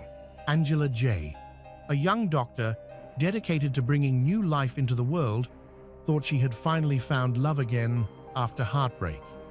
She didn't realize she had entered the life of a man built entirely on lies. Someone who had mastered manipulation, charm, and control. His name was Paul Lambert, or so she believed. In truth, he was a fugitive with a path of destruction behind him, a predator who disguised his obsession with flowers, messages, and empty apologies. When Angela tried to walk away, his fixation turned deadly. What followed was a night of unimaginable horror, a calculated attack that forced her to fight not only for freedom, but for survival. This is not only a story of love gone deadly, but also of obsession, manipulation, and utter horror. In the quiet of her own home, Angela would come to realize that the man she once trusted wasn't there to reconcile. He was there to destroy everything she loved, starting with her.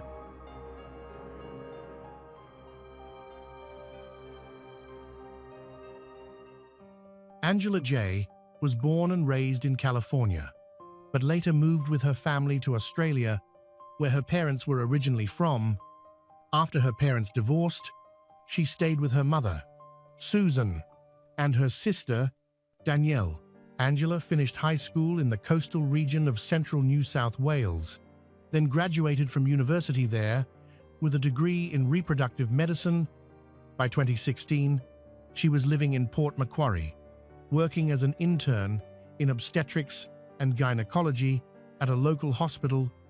She loved her job because it gave her the opportunity to help new lives come into the world. Her patients also adored her. In her early 20s, Angela married her boyfriend, Ben. At first, their relationship seemed perfect, but after Ben joined the Navy, the distance and demanding lifestyles eventually drove them apart. By age 27, Angela was single again and looking for love. Her busy career left her little free time, so she decided to try a dating app. Many men showed interest, but one, Paul Lambert, stood out for his persistence. Paul liked all of Angela's photos to show his interest. Flattered, Angela began talking with him, and their messages quickly turned romantic. Paul was a 36-year-old man with a handsome face, dimples, and a charming smile. They met online in August 2016, but couldn't meet in person right away because Angela lived in Port Macquarie and Paul was in Sydney. Eventually, they planned their first date. Paul flew to Port Macquarie and had already booked a restaurant table with live music. Although they were initially shy and had some awkward silences, a couple of drinks helped them relax, and soon they were talking for hours. The date went wonderfully. Both had been married before, gone through divorces, and were ready to find love again. Their connection sparked a long-distance romance filled with grand gestures and thoughtful gifts. Paul frequently sent flowers and even paid for Angela's travel expenses. Since Angela often traveled for work, Paul would find out where she was staying and call ahead to upgrade her hotel room, paying the extra costs himself. His attention and generosity touched Angela deeply. After a long period of loneliness, Angela felt truly cared for and gradually opened up to Paul. She often thought about Paul and felt butterflies in her stomach. Paul seemed to meet all the criteria she wanted. He was kind, attractive, had a stable job, and was very sociable. He loved spending time with his nephew, taking him fishing and posting about it on social media. After a while, Angela felt reassured and decided to introduce Paul to her mother Susan, sister Danielle, and stepfather Bill. When Susan first met Paul, a tall, handsome, confident, well-dressed man who presented her with a bouquet of bright flowers. She was instantly attracted to him. Susan was happy to see her daughter, Angela, full of joy. Susan gushed to her husband, Bill, that Paul was wonderful, loved Angela dearly, and that their daughter was lucky to have met such a man. However, Bill did not share the same feeling. Within minutes of meeting Paul, he told Susan that something felt off. His instincts proved right. Just 6 weeks later, Angela began noticing troubling signs. Paul's behavior turned controlling and possessive. If Angela stayed at work even a few minutes late, Paul bombarded her with calls and texts.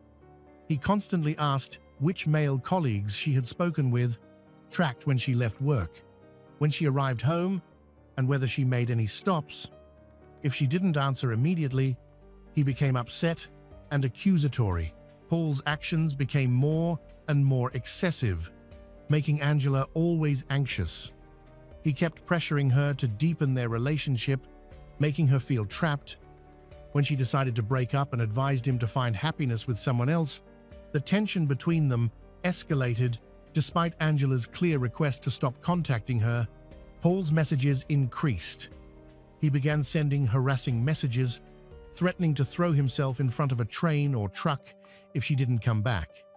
He called her repeatedly and even claimed to have stolen her apartment keys, warning that she would one day find his body inside. Angela was terrified and guilt-ridden. She blamed herself for his suffering and feared she was responsible for pushing him to despair. She wanted desperately to escape, but didn't know how. In truth, there was nothing she could have done differently. It was never about her actions. Paul was a manipulator, and no one realized that Paul Lambert wasn't even his real name. His actual name was Paul Scales. He had been deported from the United States after stalking a previous girlfriend and had a criminal record for assaulting his ex-wife. A psychotherapist had diagnosed him with bipolar disorder and borderline personality disorder, making him highly sensitive to rejection. When he met Angela in 2016, he wasn't even supposed to be in that part of New South Wales. He had 10 restraining orders against him from 5 different women in Queensland and was under police supervision. The way Paul treated Angela followed the same pattern he had used before, starting with charm, lavish gifts, and intense affection, then shifting to control and manipulation. This pattern is known as coercive control, where one person uses psychological, emotional, or manipulative tactics to dominate another. Paul Scales was born on August 10, 1982, in Queensland, Australia. He is the youngest of several siblings and half-siblings.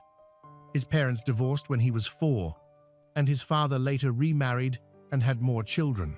Paul's abuse of women began when he was in his early 20s. By the time he met Angela at age 36, he had already spent over a decade harming girlfriends through intimidation, control, and sometimes violence. In total, he had 10 restraining orders against him. Angela was simply his next victim. Paul stages elaborate plays and threatens to harm himself to manipulate his lover. He made up elaborate lies, claiming his relatives were dying or that he had cancer. He said he was abused as a child, doing whatever he could to keep his partner from leaving. At first, some women returned out of pity. When that no longer worked, Paul began threatening his ex-girlfriends' families or new partners. Many of his relationships ended with police involvement and restraining orders against him. In February 2014, Paul married a woman he had known for years, but the marriage quickly fell apart. Although the two had planned to build a house together, Paul suddenly left his wife because of a relationship with a mysterious woman. Later, Paul and his wife got back together for a short time. 7 months later, in September 2014, Paul moved to Orlando, Florida, and met Brittany Ann Keel, a 32-year-old Emmy Award-winning television journalist. They met online, and Paul flew to visit her regularly. However, after being fired from his job in Brisbane for repeated shoplifting, things took a turn for the worse. Despite his good income, he continued to steal, seemingly not out of need, but out of obsession or enjoyment. He initially appeared to be a model employee, but the more people got to know him, the more they realized it was all a cover. Colleagues described Paul as a meticulous planner, always scheming and thinking far ahead. He was intelligent, but somewhat odd. Professionally, he was competent and made good money. But personally, he struggled to form genuine friendships. When he did get attached to someone, he believed the bond was permanent. After his marriage ended for good, he moved to Florida to be near Brittany. Despite her hesitation, he persuaded her to live with him for 3 months to see if they could make it work. But his unstable behavior drove her to end the relationship after just 1 month, asking him never to contact her again. By then, it was too late. Brittany had become his new obsession. When she broke up with him, Paul launched a campaign of emotional manipulation, guilt-tripping, harassment, and intimidation to force her to stay. He stalked her, harassed her family, and even called her employer, sharing private information she had told him. He claimed he had a head injury and an inoperable brain tumor, a story that deeply affected Brittany, who had previously told him her father nearly died from one. Paul also invented tales about dead relatives, said he had 9 personalities, and bombarded her with countless emails, calls, and messages. Later, he changed his story, blaming his behavior on an imaginary twin brother named Michael. He even claimed both he and Michael had dated Brittany without her realizing it. Paul then began threatening to expose her supposed secrets and ruin her reputation and career. He also tried to blackmail her for money in exchange for leaving her alone, doing everything he could to destroy her peace of mind. Finally, Brittany reported him to the police. She said his threats and stalking made her ill, unable to eat or sleep, and too frightened to leave her home. In May 2015, Paul was arrested in Florida for stalking and extortion. During his court appearance, he showed disturbing, psychopathic behavior for the first time. After spending a month in an immigration center, he was deported from the US in June 2015, escorted by 2 federal marshals. Soon after, Paul Scales changed his name to Paul Lambert, hoping to start a new life and distance himself from his past. Back in Australia, Paul tried to destroy his ex-wife's life. She reported him to the police and obtained a restraining order, but Paul repeatedly ignored it. On one occasion, he attacked her in her car, punched her in the face, and tried to strangle her. For this, he was sentenced to 12 months of probation. In May 2016, Paul moved to the Sydney suburb of Kogarah and started working as an insurance agent at a motorcycle dealership. This broke the terms of his probation, which forbade him from leaving Queensland without permission from the parole board. When Paul met Angela J., he initially acted like a kind, caring man. But before long, he reverted to his usual behavior, complaining about imaginary illnesses, sending constant messages, and making numerous phone calls. Feeling guilty, Angela invited him to her school reunion, but made it clear they would go as friends. Angela hoped he would forget her, but things turned out the other way. The evening ended in an argument after which Paul took Angela's phone and keys from her purse and left. With no way to get home, Angela spent the night at her sister Danielle's house. Paul's behavior only worsened. He started sending threatening calls and emails to Danielle. Then Danielle received a message from someone named Dan, who claimed to be Paul's friend. Dan said he had met Paul in a depressed state following a breakup, and that Paul had nearly been hit by a truck after running into the road. Fortunately, the truck managed to avoid hitting him.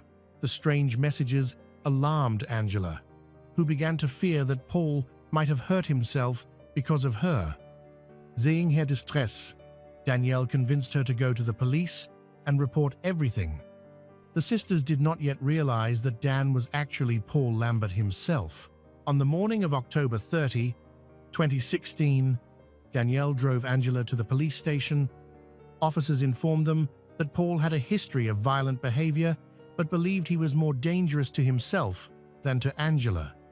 They advised her to call emergency services immediately if he showed up again. Angela filed for a protection order, but police were unable to deliver it because Paul was avoiding contact and refused to appear in court. After leaving the police station, Angela went to work at the hospital. She considered telling her co-workers about the situation, but felt too embarrassed to admit she had become entangled in such a disturbing story after only 2 months of knowing him. She considered telling her manager that if she didn't show up for work, they should call the police. But she didn't. She had no idea what Paul was planning.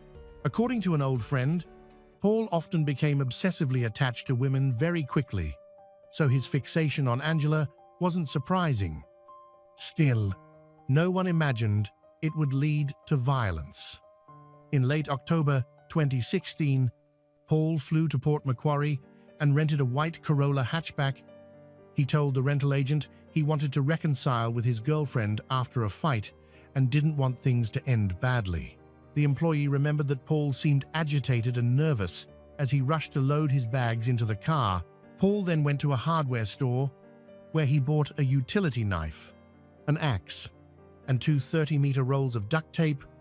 Afterward, he drove to Angela's house and waited for her to come home from work.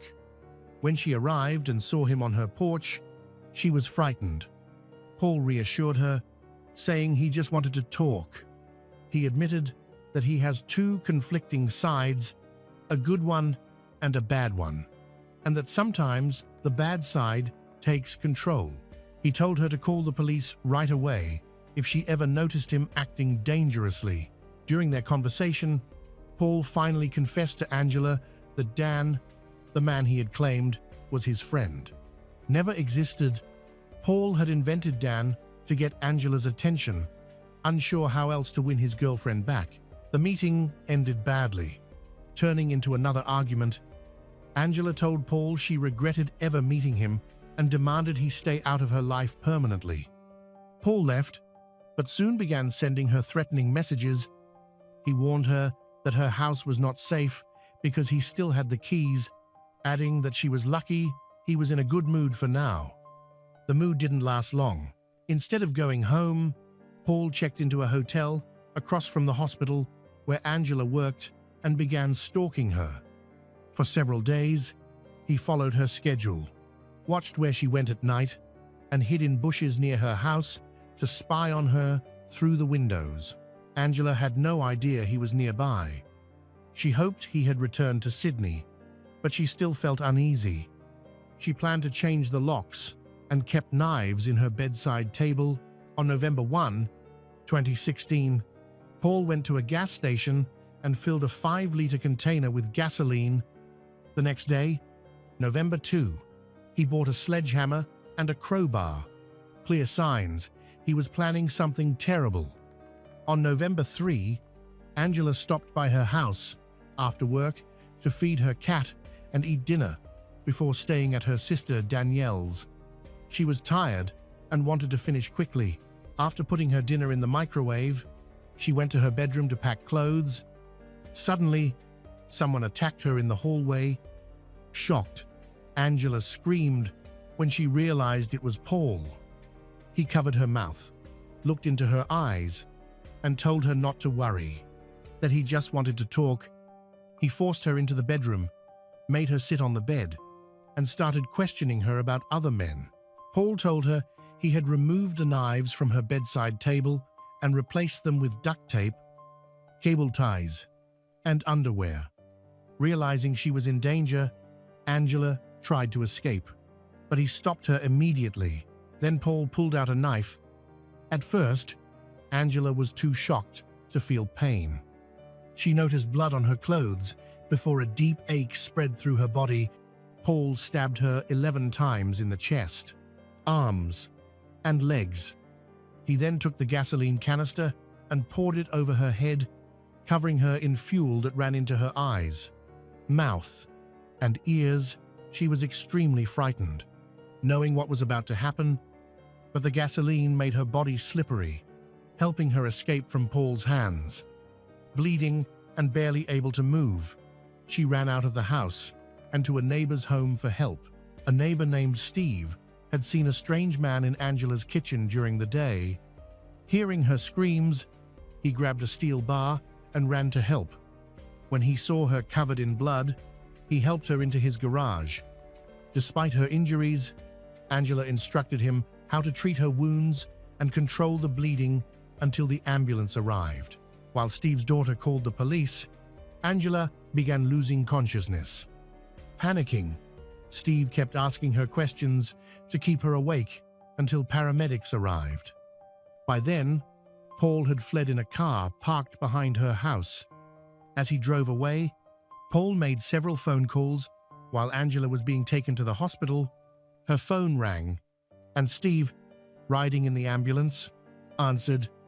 It was Paul, calmly asking if she was okay. In a disturbed state, Paul then called Angela's mother to tell her that her daughter had been attacked. Finally, he phoned the police. Referring to himself in the third person, he told the dispatcher that he had wanted to be intimate with his girlfriend, then kill her, pour gasoline on her body, and set her on fire so no other man could have her. Paul's entire plan had clearly failed. Police tracked his phone and initiated a high-speed chase north along the Pacific Highway. About 150 kilometers from Port Macquarie, they used road spikes to stop his car. Paul got out barefoot, dressed in shorts and a sweater, and holding a knife. Officers tried to subdue him with a taser, but it didn't work. He waved the knife and shouted for them to shoot him. The standoff lasted several minutes until Paul suddenly lunged at one of the officers. Two others reacted immediately and fired their weapons. Paul was hit several times. His arm dropped weakly to his side. The knife fell, and he sank to his knees before collapsing face down on the road. He died instantly. When police searched the rented car, they found a note explaining that Paul wanted to rid the world of someone as toxic as himself. He wrote that although he tried to be good, it was never enough, and he hoped others would find peace after he was gone. The note was part of his plan. During the investigation, police discovered that while waiting for Angela to return from work, Paul took a shower at her house. He had also hidden a fire extinguisher in the bedroom closet to use after setting a fire. This tragedy could have been prevented. A few days before the attack, New South Wales police had stopped Paul for speeding and driving without a valid license. However, unaware that he was breaching parole, they only fined him. Fortunately, Angela survived Paul's attack. She felt overwhelming relief when she learned he could no longer harm her. The sense of survival was so intense that she found it hard to believe she was still alive. As she had already accepted death during the assault, a few days later, the only visible reminder of the violence at the quiet Port Macquarie home was a trail of blood on the driveway leading to the neighbor's house. Deeply traumatized, Angela soon moved away, returning to the city where she had once been happy before meeting Paul 6 years earlier. Although the 6-week relationship had ended in stalking, harassment, and an attempt on her life, Angela eventually found peace. Recovery was slow and both physically and emotionally exhausting. But with support from friends, family, and former patients, she regained her strength. She often told herself that many women were not as lucky to survive as she was. In Australia, about one woman a week dies at the hands of a current or former partner. Angela hopes her experience helps others understand the true impact of domestic violence. In 2021, she married orthopedic surgeon Benjamin Hardy, a colleague who became her greatest source of support.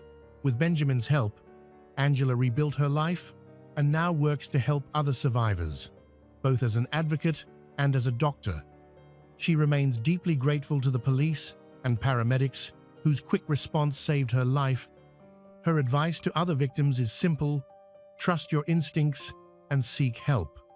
Don't be discouraged if others misunderstand your situation. The awareness of those close to you could save your life. Today, Dr. Angela J. serves as an ambassador for the White Ribbon Organization, which combats domestic violence. She and her family participate in events that raise funds for domestic violence prevention programs and cancer research. Becoming a mother is often described as the purest joy. A woman can feel a new heartbeat intertwined with her own. But not every journey into motherhood ends with a cradle and lullabies. Sometimes it ends with silence, blood, and a question no one can answer: how far will a person go to fill the void left by loss?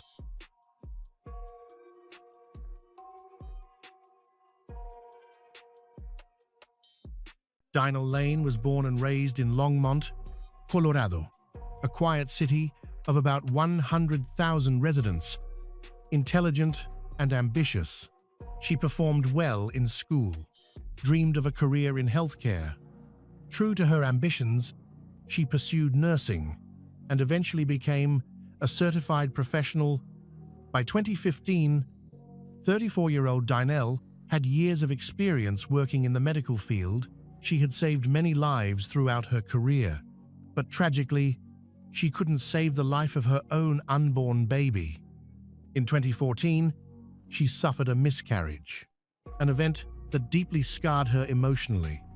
Friends and family worried about her mental health, but Dinah appeared composed and determined to move forward. So when she later told her loved ones and her boyfriend, David Ridley, that she was pregnant again, everyone believed the pain of her loss was finally healing. David, who also longed for a family, was thrilled to learn that Dinah was pregnant again. He remained attentive and caring, especially mindful of Dinah's fragile emotional state after her miscarriage.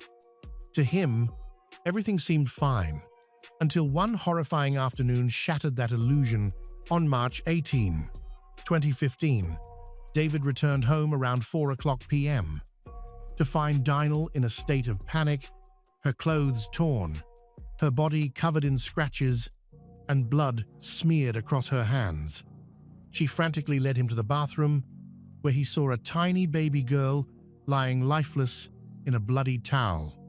Dinah called the baby Aurora and claimed she had suffered another miscarriage. In shock, David rushed her and the baby to a nearby hospital, where she repeated her story to the medical staff. Doctors immediately tried to resuscitate the infant, but it was too late. Aurora showed no signs of life, while David broke down in tears, comforting Dinah as best he could. The doctors grew suspicious. Something didn't add up. That same afternoon, the Longmont Police Department received an emergency call from a woman whose voice was faint and trembling. The call ended abruptly, but officers quickly traced the address. When they arrived, they found a young woman soaked in blood, barely conscious, yet still breathing. Before passing out, she managed to say her name, Michelle Wilkins. Paramedics rushed her to the hospital, where doctors discovered deep knife wounds to her neck and a large gash in her abdomen. Her baby had been cut out of her womb.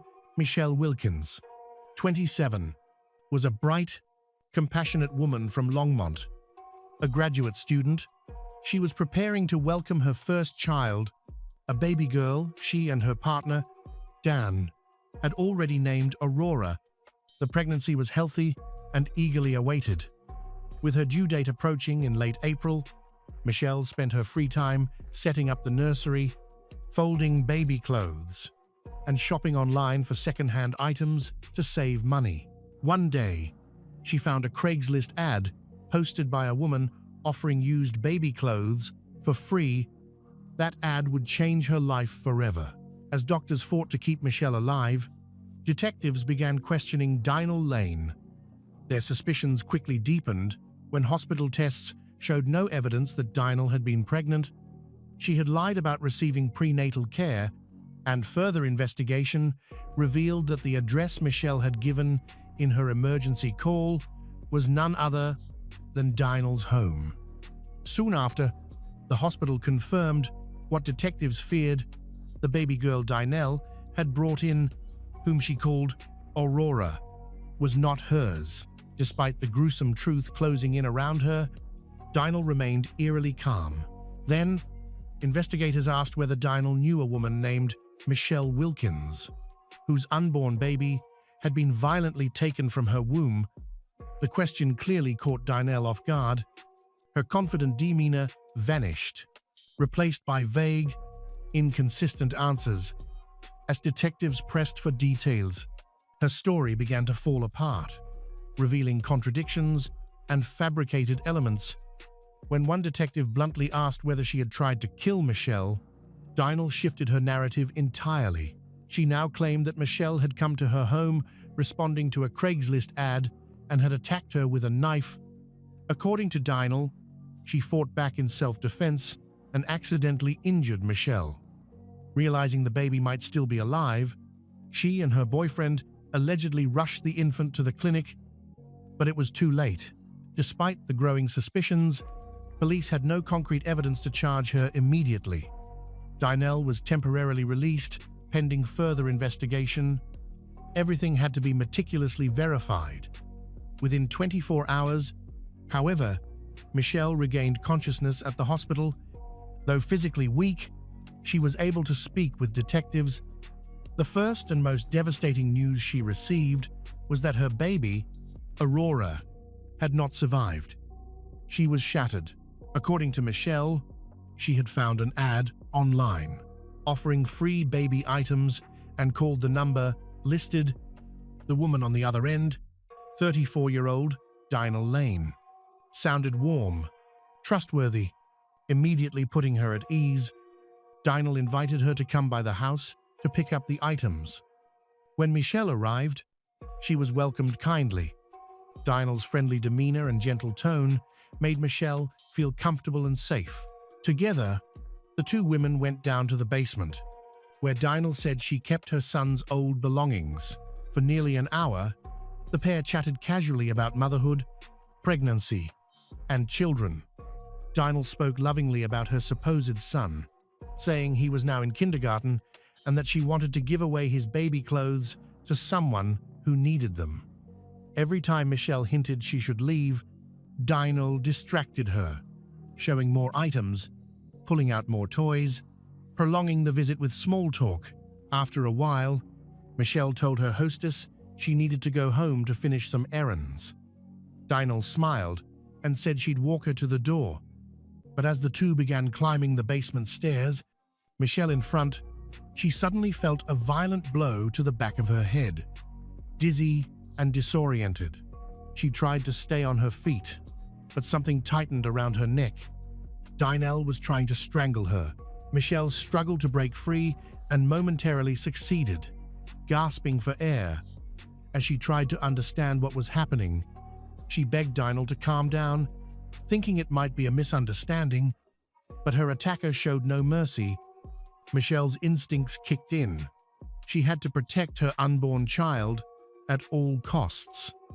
Summoning her strength, she fought back fiercely, scratching, kicking, and screaming for help as she tried to reach the basement stairs. Dinah, breathing heavily, paused just long enough for Michelle to say she was going to call the police, but that only enraged her further. Dinah lunged again, dragging Michelle back down the stairs and into the bathroom. In the struggle, Michelle managed to escape, but Dinah caught up and struck her from behind. Shoving her into a nearby bedroom, Dinah forced Michelle onto the bed, climbed on top of her, and pressed a pillow over her face, trying to suffocate her. Michelle fought back desperately, knocking the pillow aside, but Dinah continued to punch and choke her with bare hands. Just hours earlier, they had been chatting like friends. Now, Michelle realized with horror that this woman intended to kill her and take her baby. A chilling realization crossed Michelle's mind. Dinah might be suffering from a severe mental disorder. Any trace of restraint had vanished. Dinah had abandoned the struggle with her bare hands, now wielded a knife. By then, Michelle was already drenched in blood. Dinah stabbed Michelle repeatedly in the neck, slashed her throat, and continued to choke her until she lost consciousness. When Michelle finally came to, the agony in her abdomen was unbearable. Her stomach had been cut open. The room was silent, eerily still, summoning every ounce of strength. Michelle managed to reach her phone and dial 911. With a trembling voice, she told the dispatcher that she had been attacked. The operator instructed her to grab a towel and apply pressure to the wound while help was on the way. Only when she was rushed to the hospital did Michelle realize the full horror of what had happened. Her baby had been stolen from her womb. The discovery that the victim had been pregnant and that her unborn child had been surgically removed sent shockwaves through both the investigative team and medical staff. None of them had ever encountered such a brutal act.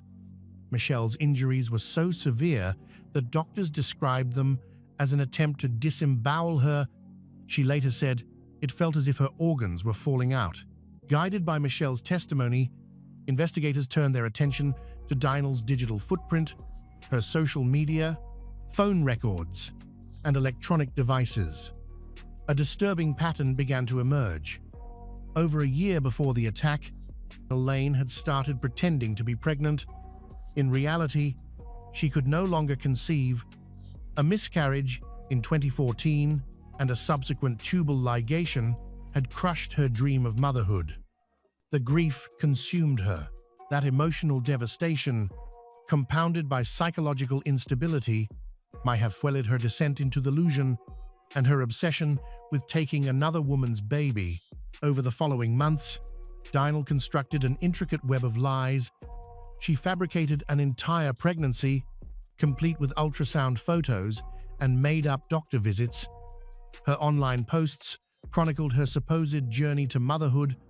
Friends and family congratulated her, unaware that every detail was a fiction. Her boyfriend, David Ridley, believed he was the baby's father. Dinah even picked names in advance. James if it was a boy, Aurora if a girl, the same name she would later give to Michelle's stolen infant. To sustain the deception, Dinah perfected her act. She avoided physical contact, telling David he might accidentally harm the baby. She padded her abdomen to simulate a growing belly, even mimicked the common symptoms of pregnancy. Her co-workers and relatives saw the photos she shared online, where she posed proudly with a rounded stomach and glowing smile. Few had any reason to doubt her story.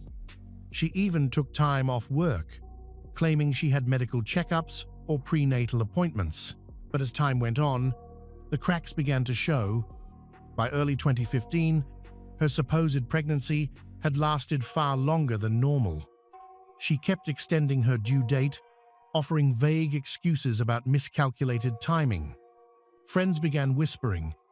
Family members quietly wondered why the baby hadn't arrived. Desperate to maintain her lie, and increasingly pressured by David's excitement about the impending birth, Dinah's obsession intensified. She started searching for a pregnant woman. That's when she turned to Craigslist. Notably, the autopsy revealed no signs of prolonged trauma or stabbing on the body of baby Aurora. She had not been beaten, and the wounds present were consistent only with an emergency C-section. Tragically, given her gestational age of just 7 months, it would have been impossible for her to survive outside the womb.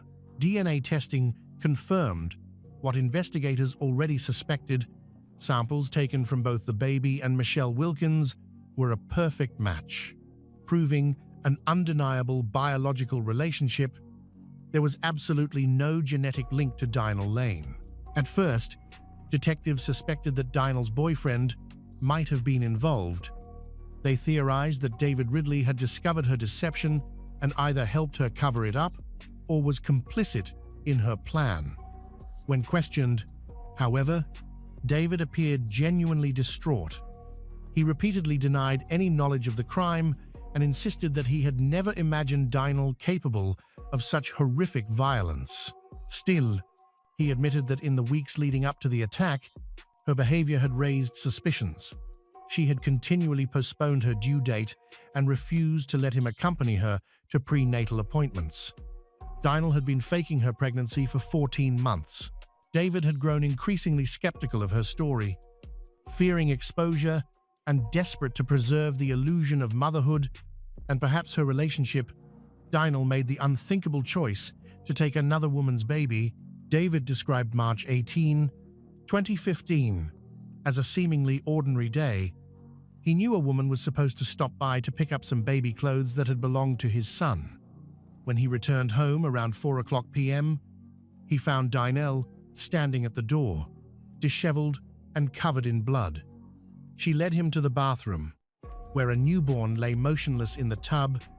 Dinah told him she had suffered a miscarriage and delivered the baby herself. The tiny girl's body was smeared with blood, though David didn't know that most of it belonged to Michelle Wilkins, who was lying grievously wounded in the basement at that very moment. Dinah, believing Michelle was dead, had planned to dispose of her body later, but she had underestimated Michelle's will to survive. Panicked, David scooped up the baby and rushed with Dinah to the hospital, unaware of the true horror that had just unfolded in his home. When investigators searched the house, they found clear evidence of a violent struggle: large pools of blood, overturned furniture, and broken objects. Every trace of blood was matched to Michelle. Dinah's version of events quickly unraveled. Her minor scratches and superficial bruises were inconsistent with her claim of being attacked by a pregnant woman. As detectives pieced together the timeline, it became clear this was not a spontaneous act of rage, but the culmination of a long and calculated deception. The Craigslist advertisement offering free baby clothes had been a trap, a lure designed to attract a vulnerable, expectant mother. Tests confirmed that Dinah had not known Michelle personally and had not been stalking her, suggesting that she didn't care whose baby she took, only that she found a suitable victim. Experts later concluded that baby Aurora might have survived if Michelle had been closer to full term. The fact that both women had planned to name their daughters Aurora was a haunting and heartbreaking coincidence. Despite the brutality she endured, Michelle Wilkins survived. After spending 5 days in intensive care and several more weeks in recovery, she began the long journey of physical and emotional healing, supported every step of the way by her fiancé. Within a year, Michelle regained enough strength to testify against her attacker. Meanwhile, Dinah Lane remained in custody, awaiting trial. She underwent several psychiatric evaluations, including one by an independent expert hired by her defense team. The state psychiatrist concluded that Dinah was mentally competent and fully aware of her actions at the time of the crime. The defense's expert, however, disagreed, arguing that she suffered from severe, depressive, and delusional disorders. Following the loss of her child in 2014, Dinah refused to cooperate with investigators after giving her initial statement, demanding a lawyer and remaining largely silent. Still, by then, prosecutors had amassed overwhelming evidence against her.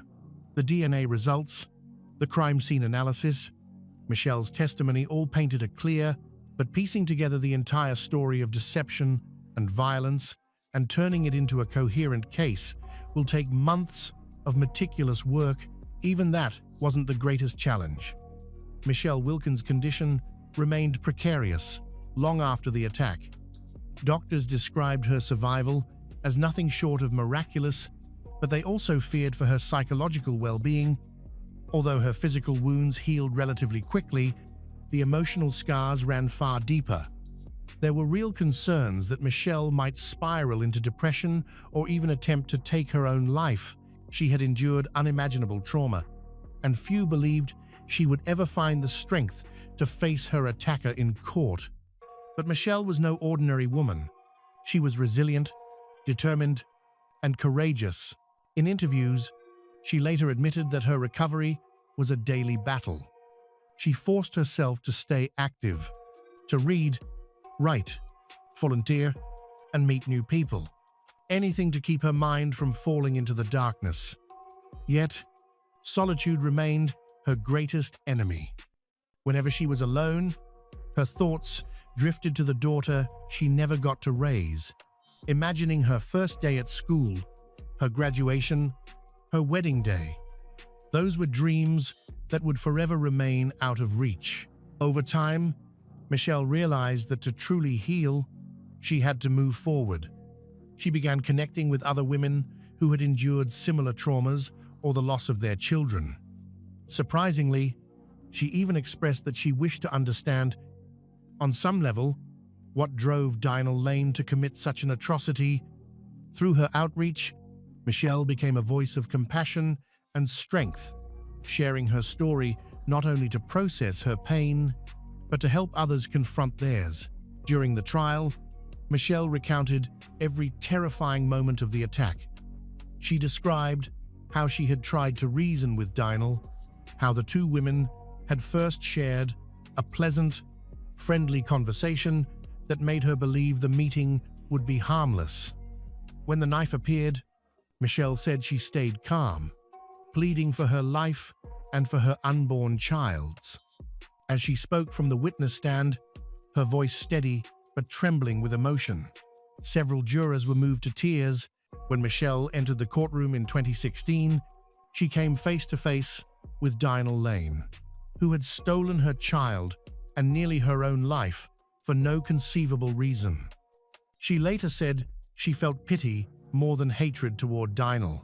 Pity for someone so consumed by lies, delusion. Her family, however, could not share that sentiment. They demanded justice, nothing less than the maximum sentence. Dinah Lane, by contrast, showed no trace of remorse. Throughout the trial, she remained detached, expressionless. The only time she appeared emotional was when her own tragedy, the death of her young son years earlier, was mentioned in court. Her defense attorney cited this loss as the root of her supposed psychological breakdown, supported by an independent psychiatrist who testified that Lane suffered from deep, depressive, and delusional disorders. But the prosecution dismissed this argument, presenting evidence that Dinah had acted with full awareness and intent. They argued that her deception was meticulous, prolonged, proof that she was not insane, but a calculating person. When first detained by Longmont police in 2015, Dinah denied any involvement. But once confronted with overwhelming forensic evidence, DNA, blood patterns, and Michelle's detailed account, she confessed. However, by the time she stood trial, she had reversed course, adopting her attorney's narrative of self-defense. According to this version, Michelle had allegedly attacked Dinah with a knife, and Dinah had fought back, only cutting open Michelle's abdomen in a desperate attempt to save the baby. The prosecution shredded this claim. The pattern and depth of Michelle's wounds, they argued, proved she had been ambushed, not engaged in mutual combat. The Craigslist ad, the timing, and the fake pregnancy all pointed to a premeditated act. When recordings of Dinah's initial police interview were played in court, she covered her face as though crying. Yet, as reporters noted, there were no tears. Her performance struck observers as hollow. Another manipulation aimed at eliciting sympathy. During the sentencing, Michelle Wilkins stood before the court holding a large photograph of her baby, Aurora. Her voice was calm but resolute as she addressed her attacker. She told Dinal that she believed Dinal needed treatment and that, while she could never truly forgive Dinal, she would pray for her soul to find peace. Most of all, she was shocked by Dinal's utter lack of remorse, something that had been evident throughout the trial. Not only Michelle's family, but also Dinal's family spoke at length. Dinal's mother and sister described her as a loving daughter, a devoted sister, a caring nurse who had dedicated years to helping people. They said her actions were caused by the grief over her son's death. They emphasized that the attack was not typical of her personality and was a tragic consequence of her untreated mental illness, trauma. To drive home the horror of what had occurred, the prosecution presented the bloody pillow, mattress, and bedding recovered from the crime scene. The sight of these exhibits left the courtroom in stunned silence.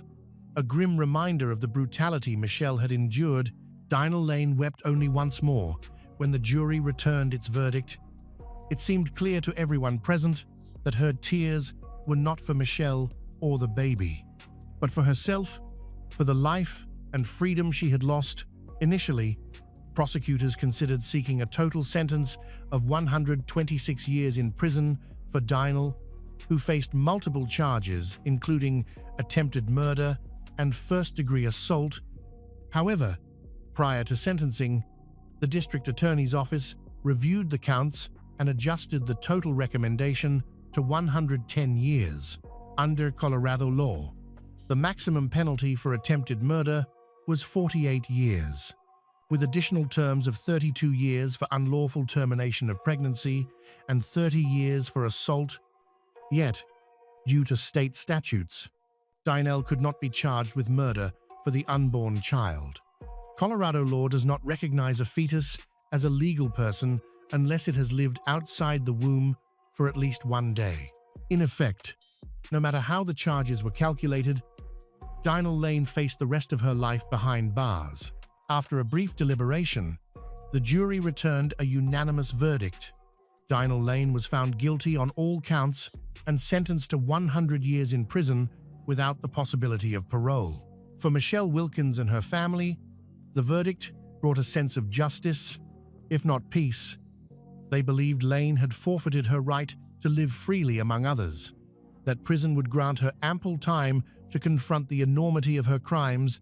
Still, the trial's conclusion did not mark the end of Michelle's suffering. Physically, she had healed.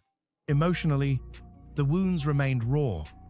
In interviews, Michelle said that her work and community involvement had become a source of comfort, though she still wept when recalling her daughter's lifeless body.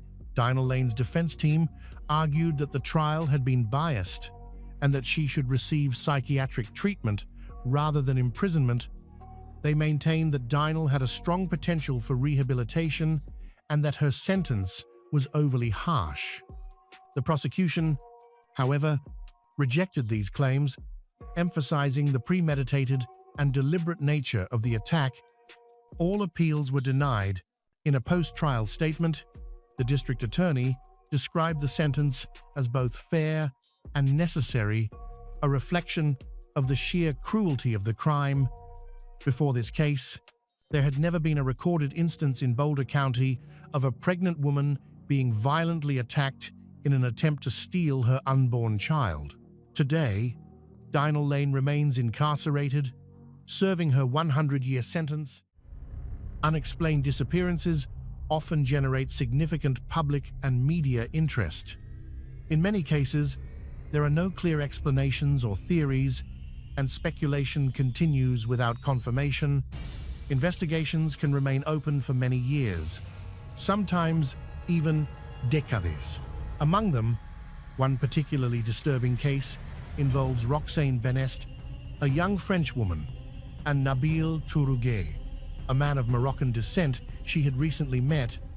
They planned what seemed to be a typical date, but both vanished without a trace.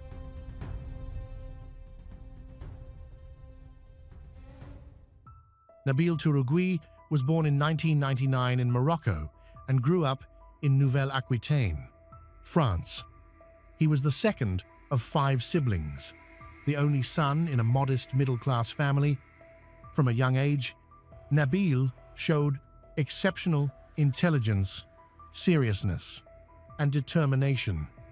He excelled in school, particularly in math and science. He aspired to earn a college degree, moved to Europe for better opportunities. Nabil possessed qualities that indicated he was destined for success. He had a close, loving relationship with his parents and sisters, supporting each other unconditionally, sharing everything without secrets.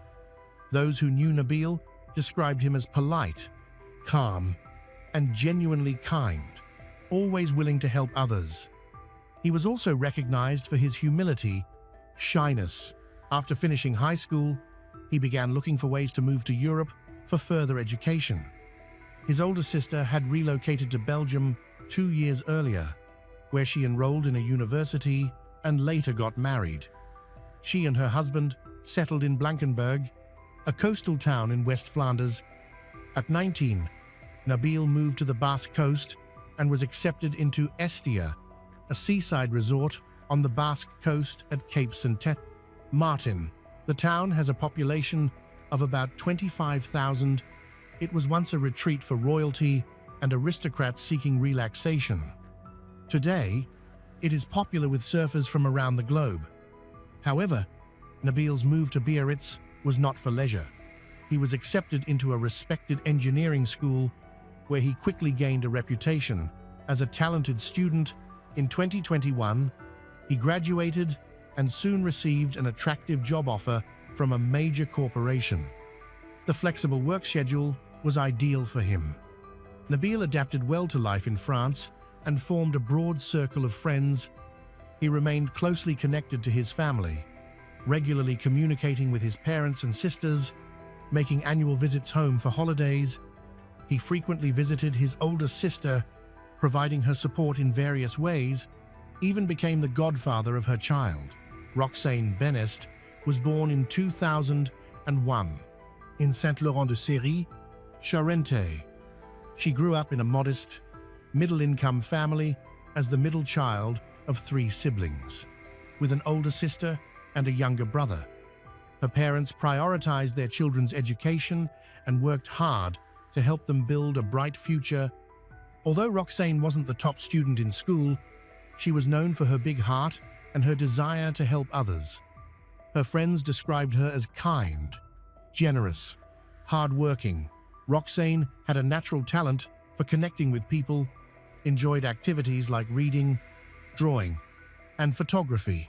After graduating from high school, she moved to Leben, near Biarritz, and worked as a nursing assistant, aide-soignante, in a retirement home. Shortly after, she began working as a caregiver in a nursing home. Her colleagues and the residents consistently praised her compassion, kindness, and sense of responsibility. She treated everyone with warmth, understanding. Initially, to help with rent costs, after relocating to a new city, Roxane shared an apartment with 2 friends. However, once she secured steady employment and earned a reliable income, she moved into her own place in a quiet, residential complex on the edge of town. Roxane maintained a close relationship with her parents, sister, and brother, which is why she made it a priority to return home for family gatherings on weekends whenever possible. Roxane worked long hours and frequently felt tired. Her hectic schedule left her with little time to socialize beyond her co-workers and the people she cared for at work. However, she never voiced her frustrations.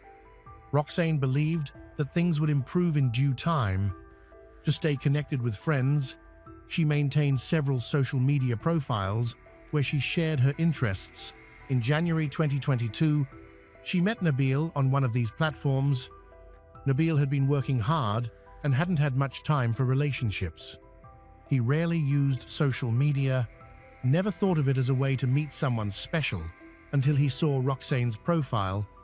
Her warm smile and kind energy instantly attracted him, prompting him to send her a message.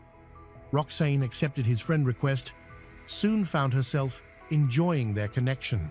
At first, their conversations were casual, fun, but they quickly realized they had a lot in common, including shared interests and similar outlooks on life. Talking became a daily habit for them. They exchanged phone numbers and started having regular conversations, sometimes lasting for hours. Neither of them had any particular goals. They were just enjoying each other's company. They chose to take their time, really get to know one another, instead of rushing into anything. During a visit with his older sister, Nabil mentioned that he had met someone who felt like a kindred spirit. Meanwhile, Roxane told her sister about her new friend, describing Nabil as kind, thoughtful, and intelligent. Their busy work schedules made it hard to meet in person, even though they lived only a few dozen miles apart. Eventually, their days off matched up, and they decided to meet at a cozy cafe. Coincidentally, the date was February 14th, Valentine's Day. Neither intended for it to happen on that day, but they both saw it as a positive sign. Nabil and Roxane had a fantastic time together, discussing their past experiences and future aspirations. They shared laughter and stories, genuinely enjoying their time with one another. Neither of them was let down. Instead, they both sensed a real connection that could develop into a significant relationship. They even took a photo together that day and shared it on their social media profiles, tagging each other. This photo would later receive a lot of attention from the media when their names appeared in headlines, not just in France, but throughout Europe. In the picture, they looked happy and relaxed. They had no idea that they had less than a week left to enjoy their current lives. Shortly after their first meeting, the two began planning a second date, which was set for Friday, February 18th, 2022. Both were eager and wanted to make it a memorable evening in a romantic setting. Nabil sent a message to his older sister, telling her he had a date planned for that evening. He didn't provide any details about the girl or her name, but he hinted that he hoped to introduce her to the family soon. That Friday was a lovely sunny day, lasting until sunset. Roxane and Nabil was seen strolling along the boardwalk, where Roxane took some photos of the scenery, shared them on her social media. Later, they were seen at a cafe, sitting together, chatting and laughing. Not long after, they disappeared without a trace. Nabil's close friend was the first to notice something was wrong. Nabil had promised to visit him at 10 p.m. that night to help him with an engineering project for his final thesis. Nabil said he would come after dropping off his date, but he never arrived, neither that night nor the next morning. He wasn't replying to messages, and calls went straight to voicemail, indicating his phone was likely turned off.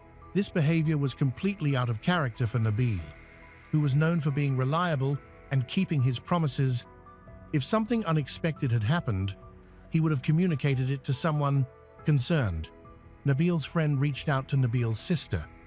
She quickly informed their parents and alerted the local authorities. On February 19th, Roxane was supposed to work her shift, but she never arrived, which was unusual for her as she was a reliable employee who had never been late before. Her phone went unanswered, and her messages on all platforms were also ignored. That same day, Roxane's co-workers reached out to her parents to inform them that she was missing. Her family immediately went to Biarritz.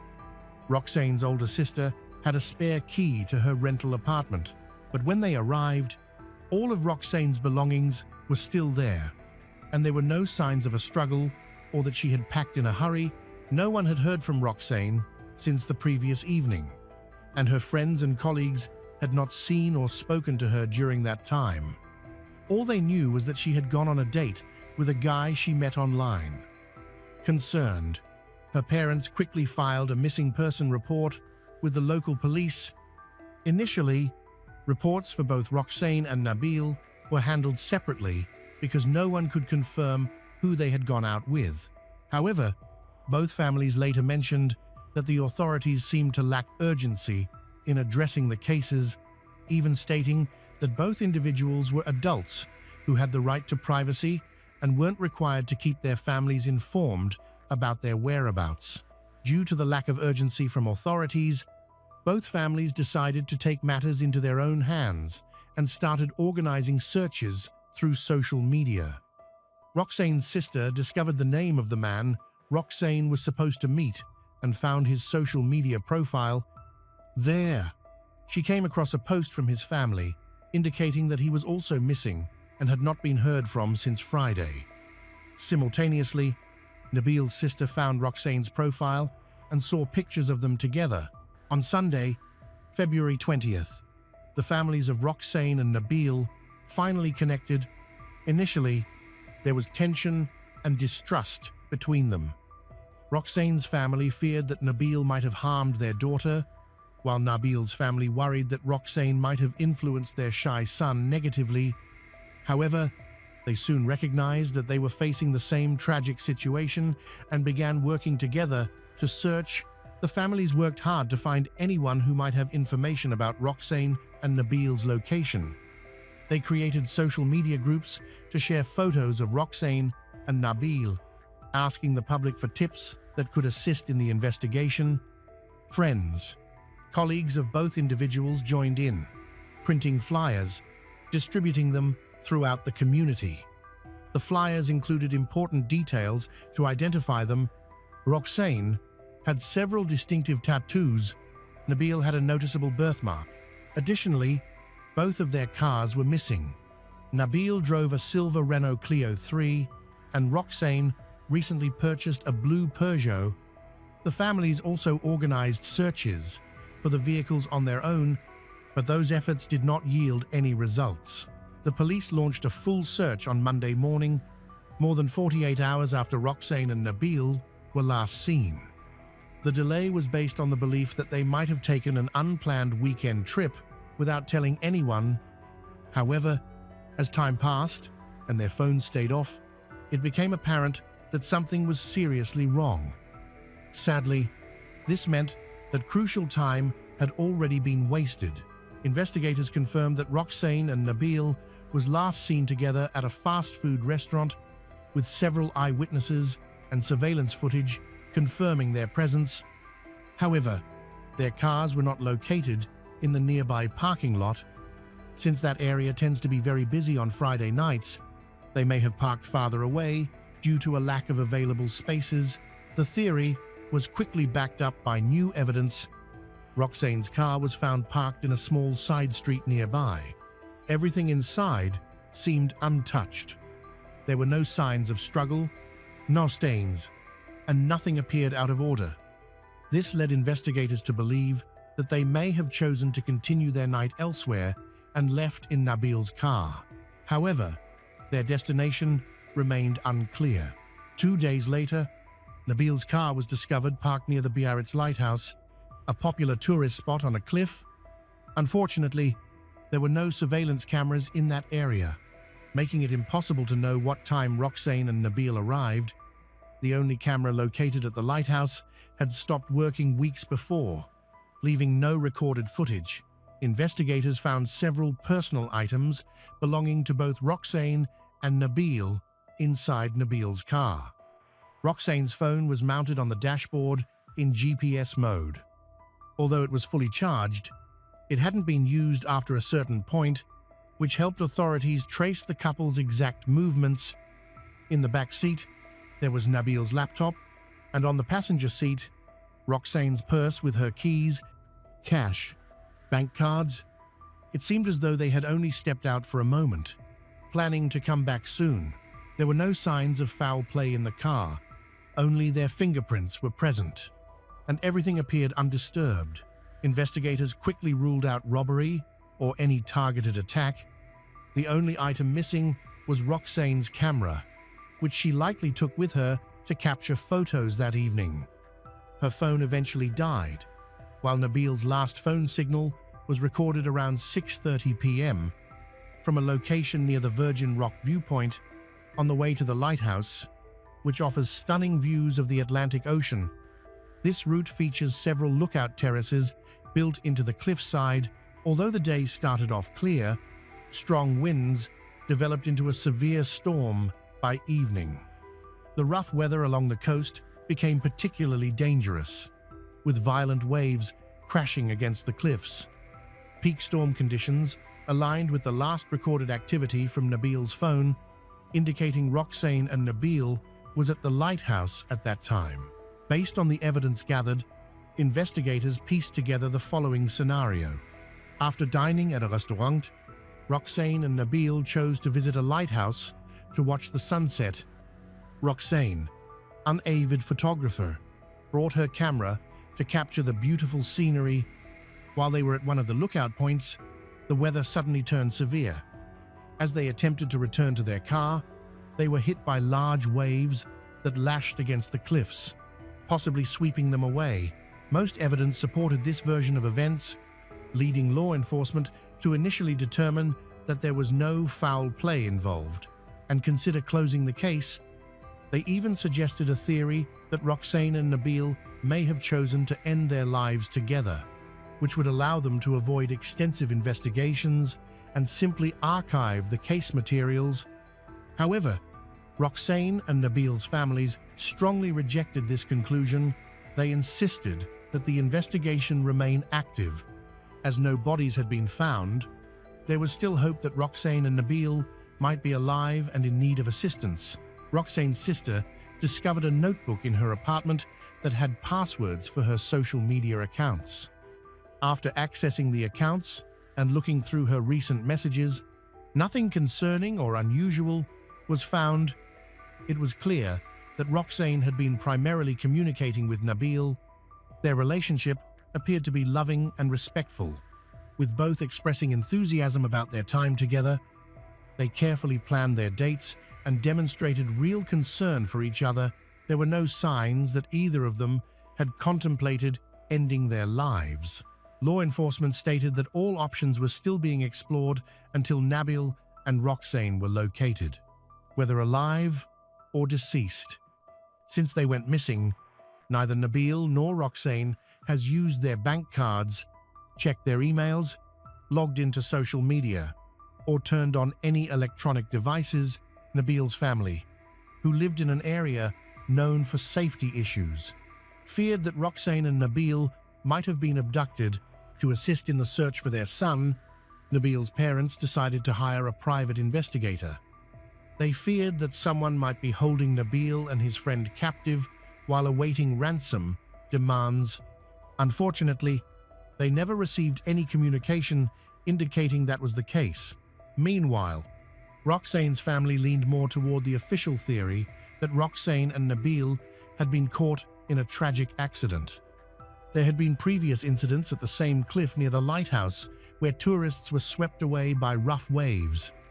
Still, Roxane's relatives insisted that the couple couldn't be declared deceased until their remains were recovered.